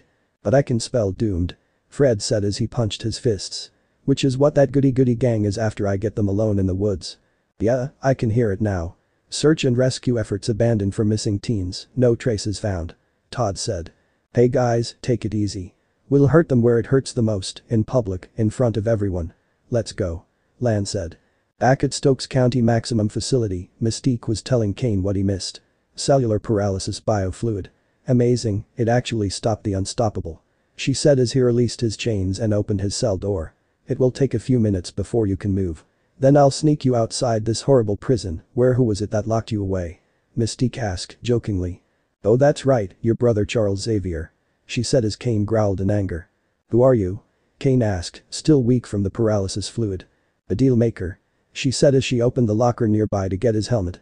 "I arrange your early release and you deliver to me one item in your brother's possession. His mutant detection system Noah's Cerebro," she said. "And my brother?" Kane asked as Mystique strapped his helmet on. I leave his fate in your capable hands," Mystique said. "You are after all, the unstoppable juggernaut. Now I have a plane waiting, it will take you." She was cut off by Kane, who pushed her away as he walked out. No one takes Juggernaut anywhere. And nothing gets in my way," he said as he punched the prison doors clean off their hinges. "Charming," Mystique said as he left. Back at the camp, everyone was undertaking the survival training that Sergeant Hawk was putting them through. Right now they were doing an obstacle course, which started with rope climbing that Fred almost destroyed. Next was zip lining until they reached the river they would boat across to the finish line. It was Scott and Lance, neck and neck the entire time. Lance cheated, using his powers to send Scott down river as Lance rowed across. "Hey, that cheating chump," Evan said, ready to pop a hole in his raft until Jean stopped him. "Listen, we agreed not to use any powers out here, remember?" Jean told Evan and everyone who was watching. "You know, just man against nature." "That guy needs his boat popped," Evan said. "Yeah, well. Scott's cool, he'll handle it like a group leader should," Jean said as they watched Lance row across the river until a laser blast knocked him out of the raft. Or not. Scott then got back into his raft and rowed across and crossed the finish line. "That loser Scott should have lost, and you know it," Fred told the X-Men. "Yeah, just because he slipped and took a bath, the guy went ballistic," Pietro said. "Slipped, more like avalanched," Kurt said. "He stole that first place ribbon," Todd said. "He did not," Kitty told them. "You want that ribbon so bad, I'll pin it to your face," Rogue said as both sides argued. Sergeant Hawk saw this and growled at their behavior. He then blew his whistle to get them to stop. They all had to do 60 push-ups as punishment for their fighting. Here at Ironback, we got ways to weed the loudmouths from the tough guys. We fight it out in the wilderness, against the wilderness. You grunts want to prove how tough you are, fine. The first team to snatch a flag I put up there on Mount Humiliation and brings it back to me wins. Sergeant said and then left. Pietro and Kurt then talked about getting up there by themselves, but Hawk stopped that train of thought. The whole group or no one. As proof I want a group shot of every member at the top, are we clear? Hawk asked. Sir, yes sir. They responded. You leave in 5 from opposite trails. Be ready. Hawk said. Back at the institute, Logan and Naruto just finished up some survival training, and Naruto didn't think it was that bad. It was like his shinobi training but a lot more intense, but Naruto wasn't a quitter and kept going. Logan was pretty impressed at the kid's stamina. Professor Xavier was at Cerebro, picking up mutant activity. Is Cerebro picking up new mutant SIGs? Logan asked as he and Naruto, who was carrying Hunter, walked in. No, just the students. Up on Ironback, they've been a little active. Charles said. Did you tell them not to use their powers? Logan asked. No, I was hoping they would make that decision for themselves. Charles said. Well, I guess that didn't work out. Naruto said as Hunter barked. Well, I still say you should have let me handle their survival training. Logan said. I gave them that choice, Logan. They felt that they had a better chance at surviving the camp. Charles said as the computer went off. Well, it seems we have a new mutant on the scene as well. Discovery. Enhanced mutant signature. Identity confirmed and matched to archive file. The computer said as it was showing them the data. Archive file. Who would? Charles asked as then was shocked as he saw the picture of Kane Marco as the mutant signature. Name Kane Marco. Resident Stokes County Maximum Security Prison. Current location in transit. Upstate New York. The computer said, showing them the map. No. Charles said. Kane Marco? Who's my half-brother? Somehow he's escaped. But that's impossible. Charles told them. What's an enhanced mutant signature? Naruto asked. He possessed an X gene at birth, but it remained dormant for most of his life. So he awakened it with mysticism. Professor X told them. What kind of powers does he have? Logan asked. He has become a juggernaut. Invulnerable. Charles said as Juggernaut was walking to the institute, barreling through the police barricades put up to stop him. How long till he gets here? Naruto asked. An hour, maybe 2 at the most. We will need to subdue him. I'm sending Storm to get the others from Ironback Mountain. Charles said. Right, Naruto, why don't you set up some blockades out front? It might help slow him down. Logan told Naruto. Right. Naruto said as he ran out front and quickly constructed some barriers.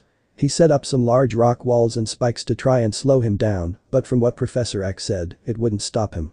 After he pretty much changed the front yard of the institute, he ran back to the mansion and got his uniform. Storm was in the X-jet, flying to pick up the others from the campsite. She set the plane on autopilot while she created a dense layer of fog to keep the Juggernaut hidden from the public.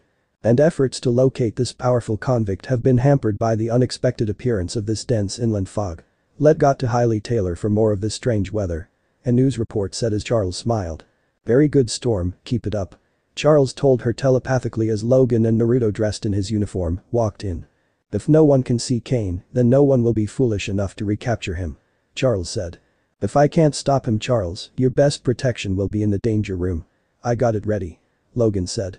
If we can't stop him, and I placed a couple of defense barriers around so hopefully we can delay him until Storm gets back. Naruto said, walking with him.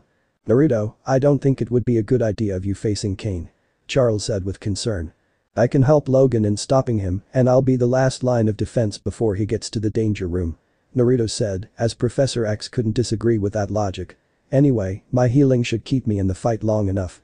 Alright, but it may not do much good. You may slow him down but won't stop him. Professor X said. Do you have any defense against him at all? Logan asked. Just one, my mind. With enough physic blasts, I can disable him unless he's wearing his helmet. Charles said as they all went down to the danger room. His failed relationship with our father and his resentment of me fueled his anger. But after he was empowered, that anger became destructive and dangerous. He had to be locked away, I had no choice. Charles told them as the alarms went off. He's here. Logan said as he and Naruto went upstairs while Professor X stayed behind with Hunter. Lay out the welcome mat, brother. I'm coming home. Kane said as he smashed through the gates and walked to the front entrance. Instantly the defense systems kicked in and the turrets targeted him, but it didn't even faze him as he smashed them. He then broke through the rock wall set up and stomped over the spikes with Mystique following behind him, avoiding the rubble. Then tree roots came out of the ground and wrapped around his arms and legs, but he kept walking and they snapped. The fountain water then rushed towards him in a giant wave as Mystique dove out of the way. The water hit Kane and it instantly froze, freezing him in place.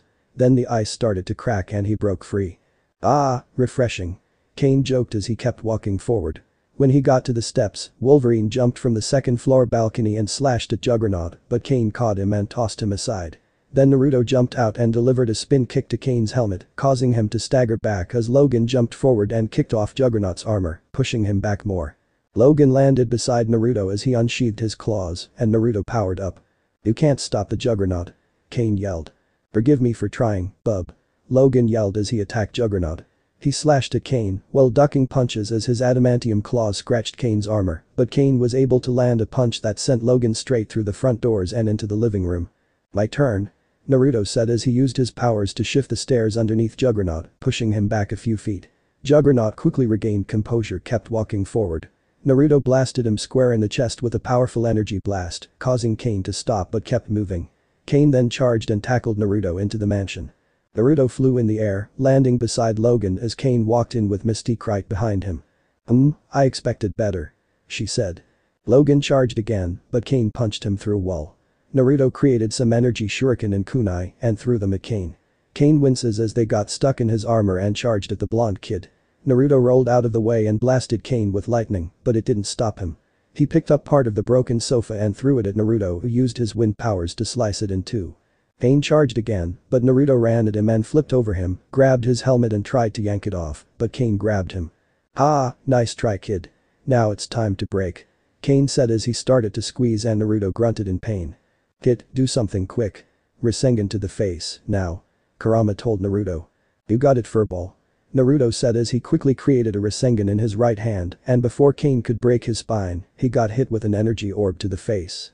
"Rasengan," Naruto yelled as he used it on Kane's helmet, causing Kane to grunt and stagger back in pain and annoyance as he let Naruto go.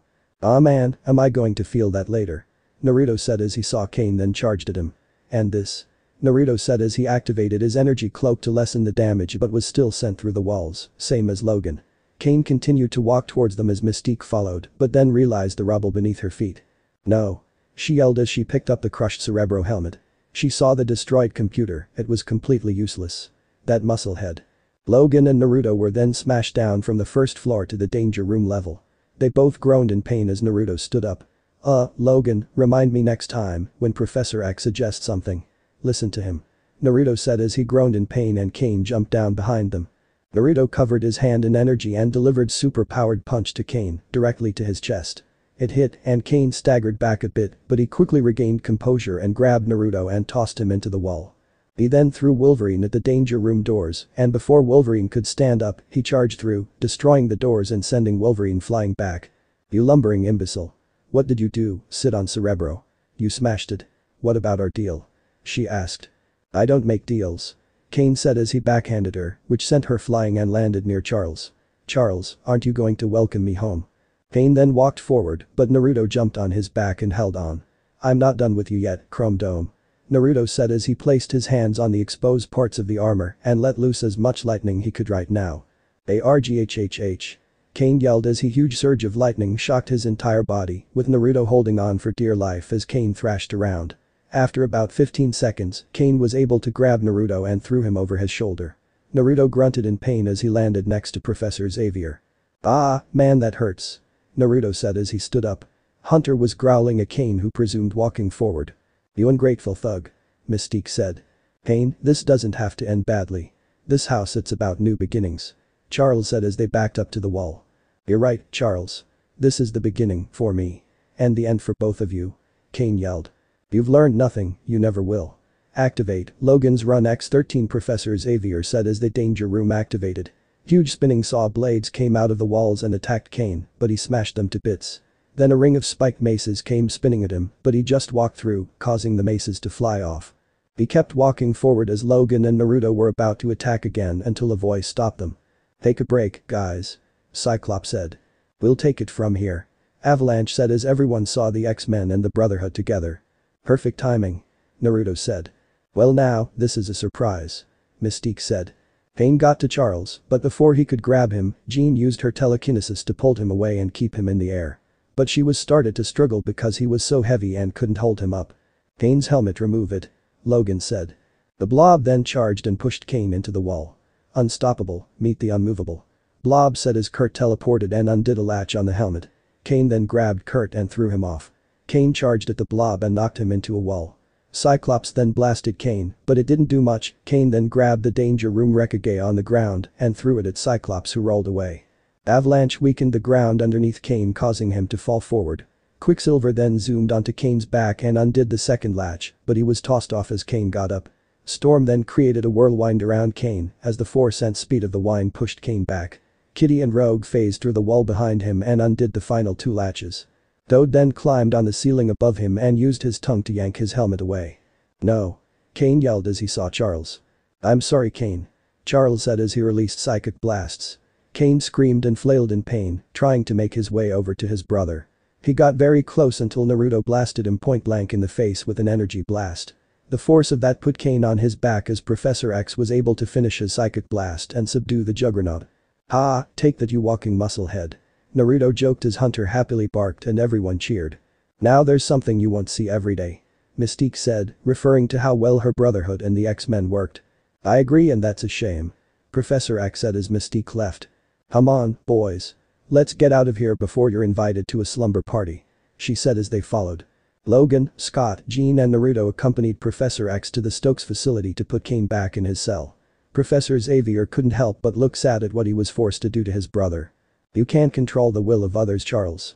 They do what they want," Logan said. "And we do what we have to do," Charles said.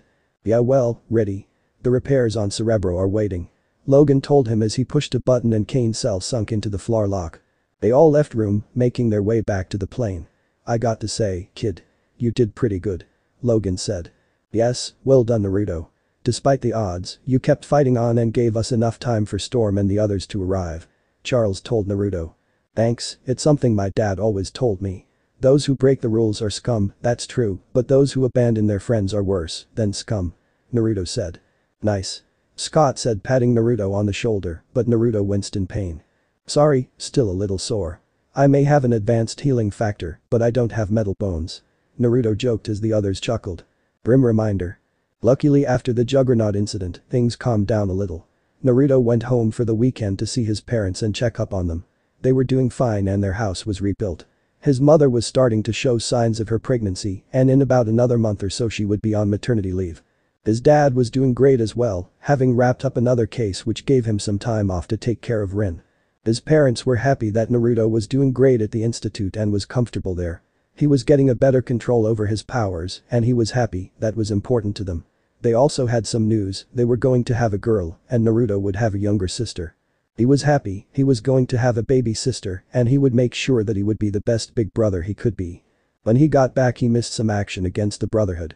Apparently, Mystique had tried to launch an attack on Kurt, but luckily the others helped. It started when Rogue was having old memories that she absorbed from Kurt, and it may have to do with his birth mother. There was a rumor that Mystique was his mother, but they had no evidence other than the fact she tried to talk to him, and the evidence that would have proven it was destroyed.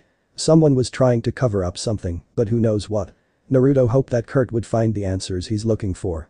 After the event, things returned to normal, except Naruto thought there was something wrong with Wolverine, or there was something going on that he was involved in. Kurama kept telling Naruto that he was hearing a weird signal, but it was only affected Logan. Apparently it was on a spectrum so that no one except Logan, or in this case Kurama, could hear. Unfortunately, Kurama had no idea what the signal was doing. Naruto would have to figure that out. The day started like any other, with a house full of so many people living on top of one another. It gets crowded. Especially for one, Kitty Pryde, who still wasn't completely used to living with so many people. Naruto woke up early since he wanted to do some martial arts training outside. He was walking down the hallway to get some food before he went out and saw a tired Kitty walk into an occupied bathroom. "Hey, do you mind? The sign said occupied, the door was locked," Rogue told Kitty. "Who can read at this hour?" Kitty said as Rogue slammed the door shut. "Sorry." "Morning, Kitty," Naruto said as he walked past her, and Hunter barked as he followed Naruto. Kitty went back to her room, got dressed and was writing an email back home. "Dear Mom and Dad, today started out just like all the other school days. With everyone feeling a little crowded, me included. Especially with a roommate like Rogue, though it's not really easy to get close to her or healthy either. Kitty wrote as Rogue came back from the bathroom and started using a blow dryer, so Kitty left the room to get some quiet. She phased through her door to see the others walking to the bathrooms to get ready, talking about the various items of the day and completely oblivious to the fact that Kitty was there. She made her way to the kitchen and sat at the table where the food was set up. It was quiet and the only people who were there were Logan, who was drinking coffee and reading the paper, Hunter, who was eating his food, and Naruto, who was sitting next to Hunter and reading a book while eating an apple. Finding a place to be alone here is all a matter of timing. Sometimes you have to settle, like when Mr. Logan's around. But that's okay because he doesn't want to talk to anybody. Naruto and Hunter are pretty good sometimes, especially at breakfast. Kitty wrote as Logan looked over and saw Kitty looking at him. What's the matter, half pint, am I reading too loudly for you? Logan asked as Naruto chuckled and bit into this apple. No, just enjoying how quiet it is. Kitty said, and the second after, everyone else entered the kitchen for breakfast and the peace was gone. Everyone got plates and ate breakfast as they talked, and Scott turned on the TV and Kitty was getting aggravated about her lack of peace. When the news showed a certain piece, it caught Logan's attention and he turned up the volume. This caught everyone's attention as Logan watched the new coverage about some animal attack. It's like sometimes Mr. Logan can be so incredibly rude. Kitty wrote about his behavior. Mount McKenna. Logan said, as the name seemed familiar but he couldn't remember from where. He then left the room in a hurry. Hey Logan, you okay? Naruto asked, but Logan just left. I mean, Professor Xavier's always saying that we're king of like a family here and we all have to get along. But Mr. Logan doesn't act like it. He's always going off doing this lone wolf thing. I mean, it's not like his life is much tougher than ours. Kitty wrote. She then left the kitchen because it was so hectic and was trying to locate somewhere else to find some peace. She passed by Logan's room when all of a sudden, his claws tore right through the door, causing her to yell in fright. Mr. Logan. Kitty called out as his door opened as Logan stumbled out. Hi, sorry, are you okay? She asked. Logan grabbed his head in pain, but quickly recomposed himself. Yeah, I'm fine, just redecorating. Logan said as he closed his door and left. Kitty then went into the living room to see Evan laying on the couch and using his spikes to pin a poster to the roof. Evan, what are you doing? She asked. Didn't have space for this in my room. Evan told her. We all share this area, you know. What if some of us don't like the festering boils? She asked. You could deal with it. See ya. Evan said as he jumped over the couch and ran out of the room. Kitty then sat on the couch and typed away. Evan is the youngest and he is so immature, you know. It's like he has no idea how his actions affect the rest of us. Kitty wrote as his poster and a small part of the ceiling fell on her head.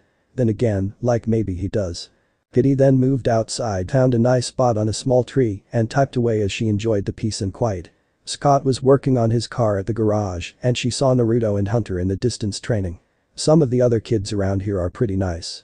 Like Scott, sometimes he tries to be so totally responsible for Professor Xavier and the other students, then other times he acts just like a regular high school kid. Kitty wrote as Scott turned his car on and blasted the music and drove off. Today, he's definitely a kid.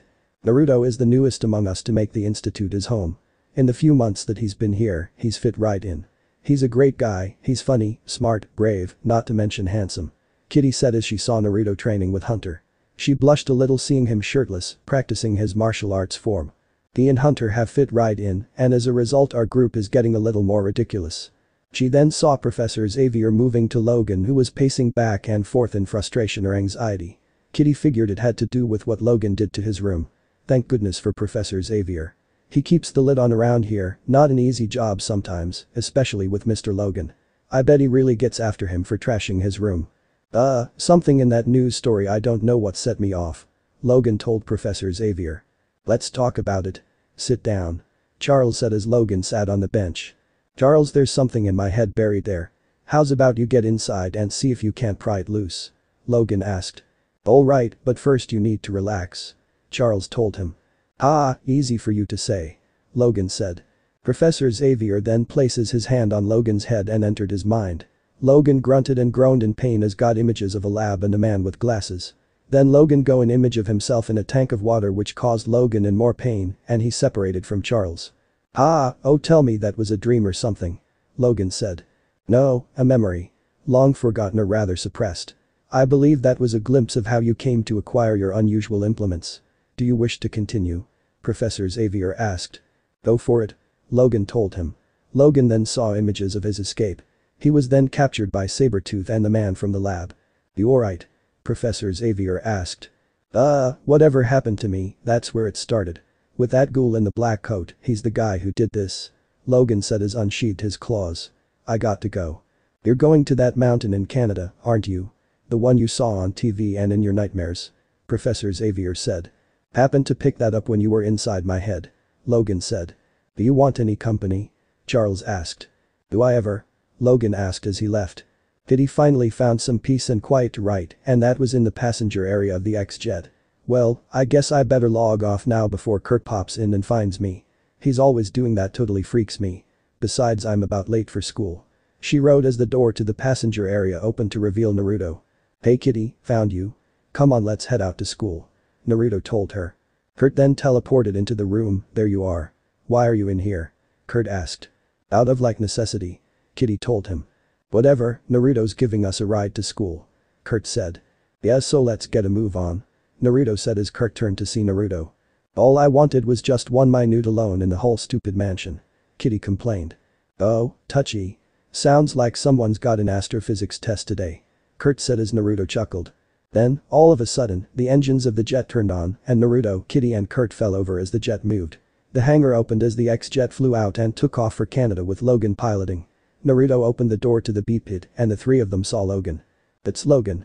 Kurt said as he moved to talk to him, but Naruto and Kitty stopped him. I wouldn't, he's been acting like mega weird all morning. Kitty told him. Yeah, he's been in a mood lately. Naruto said. Aw, don't be so dramatic. Kurt said as he walked towards Logan. Hey man, what's happening?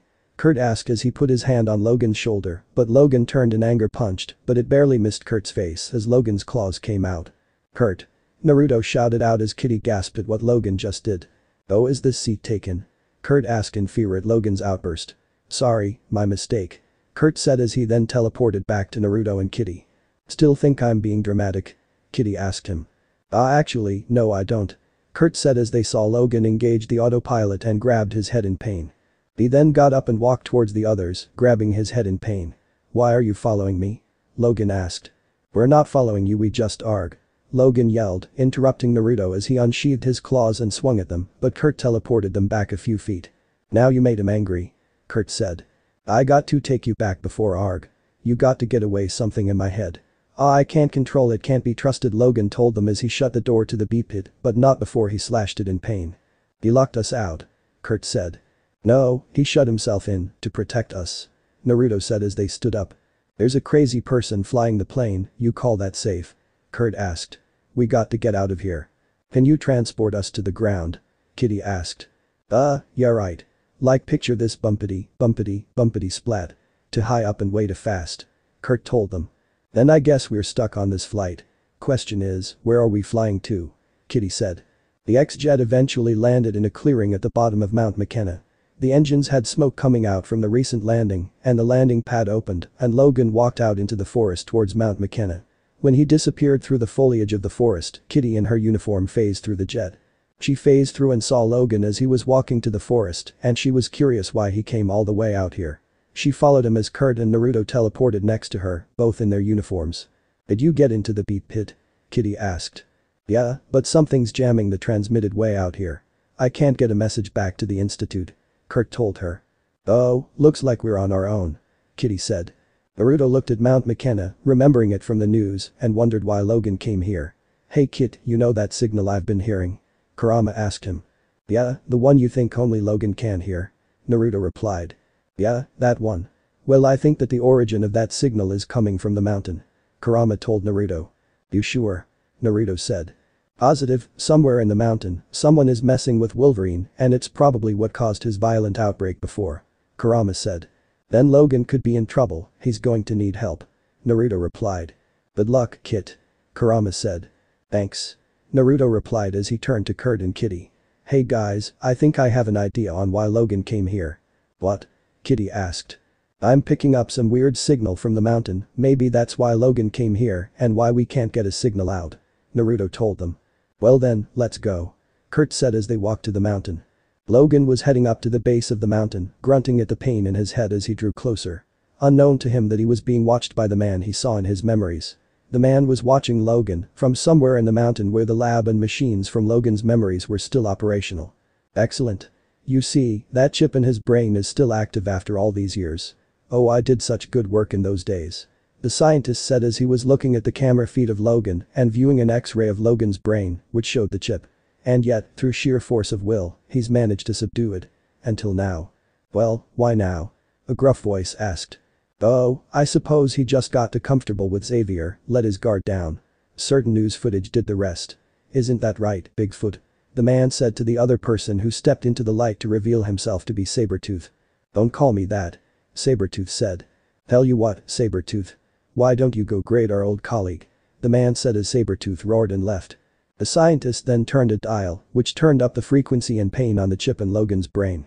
Logan was walking through the forest until he got another headache, but it soon stopped. He then caught a familiar scent and sniffed around, then Sabretooth roared and jumped from the trees and tackled Logan. Wolverine. Sabretooth said. Sabretooth. I thought something stunk about this forest. Logan said as he then dodged a claw strike from Sabretooth. He then backflipped to avoid another claw strike as his back is a boulder. Sabretooth punched forward as Logan rolled out of the way, he then used a nearby tree as a springboard and jumped over Sabretooth. Wolverine landed on his hands and then kicked Sabretooth against the tree. Sabretooth then picked up the boulder and threw it at Logan, but he dodged and tackled Sabretooth to the ground. He then got up and prepared to finish the fight. Alright, Fuzzbub, playtime's over. Now I want some answers. Wolverine yelled. You'll get your answers, Wolverine. Logan heard and turned to see the scientist from his memories. But you'll wish you hadn't. The scientist said as he turned up a dial on a remote and Logan yelled in pain as he grabbed his head. He fell to his knees because of the pain, and Sabretooth delivered a blow to the head, which knocked him unconscious. Ah, welcome home. Sabretooth said. Logan woke up to find himself in the lab from his memories. He saw the scientist there holding the remote that caused his head to hurt, and he saw the monitors and computers that were in the lab. Logan would have stuck his claws in the scientist's head, but he couldn't move his body. The scientist had control over his body. You've aged remarkable well, Logan, if at all. Your recuperative powers have served you well, now it's time they served me. Especially since your enhancements represent quite the financial investment.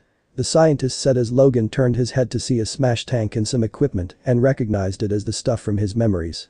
Who ordered it? Logan asked as the pain was still strong. What, that adamantium skeleton of yours? I can hardly believe you haven't figured that out by now. The scientist said as the doors to the lab opened to reveal Sabretooth.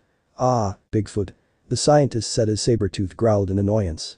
Are we ready for training? Oh, we are. Sabretooth said as the scientist activated the monitors, which showed Naruto leading Kitty and Kurt to the mountain. Yes, and I see our test subjects are in position as well. The man said as Logan growled out and tried to move. No. Logan yelled as he began to move until the man activated the remote and Logan screamed in pain. It is time to resume Project Weapon X, your development as the ultimate mutant slayers. The man said with a sneer. Naruto was leading the two to where he figured Logan would be. He tried following Logan's scent. The snow and wind made it hard to tell where it was coming. Naruto then showed Kitty and Kurt his new power, which he called Fox Eyes, since it made his eyes look like a fox. He was able to get a clean scent of Logan now and was following it. They then came across an area with some cracks on the ground and some small destruction. Think of Naruto's fox eyes like eagle vision from Assassin's Creed. Wow, what happened here? Kurt asked as everyone looked around. I don't know, looks like there was a fight. Kitty said. Naruto looked around and he could smell and see Logan's scent, but he also saw two others he couldn't recognize. He then saw some claw marks on the ground. These look familiar. Naruto said as he tried to think. You're right, Kit. Those claw marks are from that Sabretooth guy who attacked you guys at the institute a while ago. Kurama told Naruto, remembering Sabretooth from Naruto's memories. Oh man, if Sabretooth's here then this could get troublesome. But what about the other one? Naruto thought. Sorry Kit, I can't help you with that. But it looks like the 3 cents moved to the base of the mountain. Kurama told Naruto. Right, thanks Kurama. Naruto told him. Hey guys, I got Logan's scent again, come on. Naruto told them and they followed. Man, it's like he just dropped out of sight somewhere. Kitty said. Well, he's back. Kurt said as they saw Logan on the ridge above. Mr. Logan, over here. Kitty yelled out as Logan turned to them with a blank expression on his face. Kit, something's not right. Kurama told him. Guys, something seems off. Naruto told them as Sabretooth walked into view next to Wolverine. Uh-oh, he's brought a friend. Kurt said in a panic. Sabretooth, but they're like mortal enemies. Kitty said as Wolverine and Sabretooth jumped from the ridge and ran at them. Yeah, ours. Kurt said. Run. Naruto yelled as he turned the snow into ice and sent spikes at Sabretooth. Kitty and Kurt ran off as Sabretooth smashed the icicles and ran after them with Wolverine behind him. Faster, they're gaining on us. Kurt yelled as Sabretooth drew closer and Wolverine unsheathed his claws. Wolverine leaped at Kitty, but she was able to move to the side and avoided. Wolverine's claws got stuck into the ground, but the impact caused the rocks on the edge to loosen, and Kitty slid down the edge to the ground. Kitty! Naruto shouted as he and Kurt saw her fall. Wolverine followed her while Sabretooth charged at Naruto and Kurt. Kurt teleported and Naruto rolled out of the way. Naruto then regained his footing and blasted Sabretooth in the chest with an energy blast. The impact sent Sabretooth into a tree, he groaned in pain as he got back up. Naruto looked back and saw Kitty sliding down the hill with Logan behind her. "Oh, I got this," Kurt told him. "Right, good luck," Naruto said as he created a rock snowboard and slid down the mountain to help Kitty. Kitty finally landed on the ground with Logan right behind her. He roared as he drew closer and Kitty was terrified. "Mr. Logan, it's me, what's the matter with you?" Kitty asked terrified. Logan then grunted and groaned in pain as he tried to stop himself. "Kitty," he was able to say as he tried to regain control. I know you're not yourself, but at least you recognize me. We've always been friends, okay, maybe not friends, close enough," Kitty said as Logan was screaming in pain. The scientist back at the lab then turned up the intensity on Logan's chip, which caused Logan to scream even louder and was soon back under control. He then tried to swipe at Kitty, but Naruto tackled her out of the way. Naruto turned around, stood in front of Kitty as she got behind him, and Logan snarled. "Naruto, something's wrong with Logan, he's not acting like himself," Kitty said in a panic. "I know, but we can figure that out later. Right now, run," Naruto said as they took off running and Logan chased after them. They ran through the trees as Logan chased after them, slicing through some trees in an effort to slow them down. When one got too close, Naruto blasted it to splinters, and when Logan tried to tackle them, Naruto prepared himself. "Sorry, Logan," Naruto said as he blasted Logan with an energy blast, knocking him back a few feet. Logan quickly got back to his feet and charged again as Naruto created an energy katana to block Wolverine's claws. Wolverine slashed and slashed as Naruto kept blocking using his sword. Naruto was put on the defensive until he was able to create a trap. He rolled to the side to get some distance, and when Logan charged at him, he froze the snow on the ground and locked Wolverine's feet in position. When Logan was stuck, he did the same with his hands and tried to maintain the ice prison as Logan thrashed around violently. Kitty then slowly walked up to him to try and talk some sense into him, but Logan was able to free his right hand and slashed, but he stopped just before his claws hit Kitty. Kurt then teleported behind her. "We're popping out of here," Kurt told her. "No, wait, I'm reaching him," Kitty said as she took off his mask. "No," Logan yelled. "It's me, Kitty, remember. Half pint," Kitty said as Logan grunted, groaned and tried to move, but Naruto kept him in place. "Please, try, we had breakfast together just this morning, kind of. Look, whatever they did to you, you're fighting it, don't give up. Do you really want to hurt me, Mr. Logan?" Kitty said as Logan looked at her and calmed down. He sheathed his claws and relaxed as Naruto dropped the ice prison. Kitty then hugged him, relieved that he was back to normal. "Wrong move," Sabretooth yelled as he tackled Logan off the cliff and onto the ground below. Wolverine then kicked him into a tree and ran towards the mountain with Sabretooth right on his tail. "That mountain. He's heading there, let's go," Naruto said as Kurt teleported them to Logan's location. The scientist back in the lab was shocked to see that Logan broke through his control and freed himself. "Sabretooth, where is Wolverine?" he yelled. "He's entered the lab," Sabretooth said, seeing the destroyed entrance. "No, get down here and protect me," the man said as Wolverine then sliced through the door. "Don't make me do this, Logan. You're too valuable," the man said as he turned up the intensity on Logan's chip. Sabretooth was running through the facility to stop Logan, but Kurt teleported in front of him and Naruto energy punched him in the face, pushing him onto his back. Sabretooth then got back up and growled, "Get out of my way. Touch me and find yourself transported 2 miles into the woods," Kurt warned him as Kitty ran to help Logan. "Then that's where you'll drop," Sabretooth yelled as he charged at Kurt, but he dodged and Naruto delivered a super-powered energy blast to his face, which sent Sabretooth into the far wall. Logan sliced the door to the lab off and walked to the scientist who was starting to get nervous. "I warned you," the scientist said as he turned the intensity up to 100%. Logan grabbed his head in pain and the scientist smirked at Logan's drive. He then activated some security drones that came out of the wall. The 4 large spider drones tried to restrain Logan, but he was able to regain enough sense to fight back. He sliced 2 drones clean in half, but the other 2 used their arms to restrain him and hoist him in the air. Another 2 came out of the wall ports and restrained him even more as the scientist grinned. Kitty then phased through the wall and saw Logan in trouble. "Okay, I see the problem," she said as he phased through one of the drones, which caused it to short circuit. She then ran and dove into the computers, which then exploded, pushing the scientist away. Kitty phased through the computers. "Wow, it's about to get totally hot in here," she yelled as she dove away from the computers, which continued to short circuit and explode. Wolverine struggled to get free, but soon one of the drones exploded as it was hit with an energy blast. Logan turned to see Naruto smirking. Logan then destroyed the remaining drones holding him up. He growled in anger as the scientist was terrified of Logan now. "You caged the wrong animal, bub," Logan yelled as he walked towards the scientist as the facility was falling apart. "Stop. This place is going to blow," the man said. "Let it, Kitty, leave," Logan told her. "Not without you," she told him as Kurt teleported next to her and Naruto ran up to them. "No argument this time," Kurt told her as he teleported her and Naruto out of the facility. Sabretooth roared as he moved next to Wolverine, ready to strike, but Logan just smirked. "Project Weapon X has been terminated," Logan said as the facility and labs exploded. Mount McKenna's top was destroyed in an explosion so large that it sent out a massive shockwave that shook the whole forest.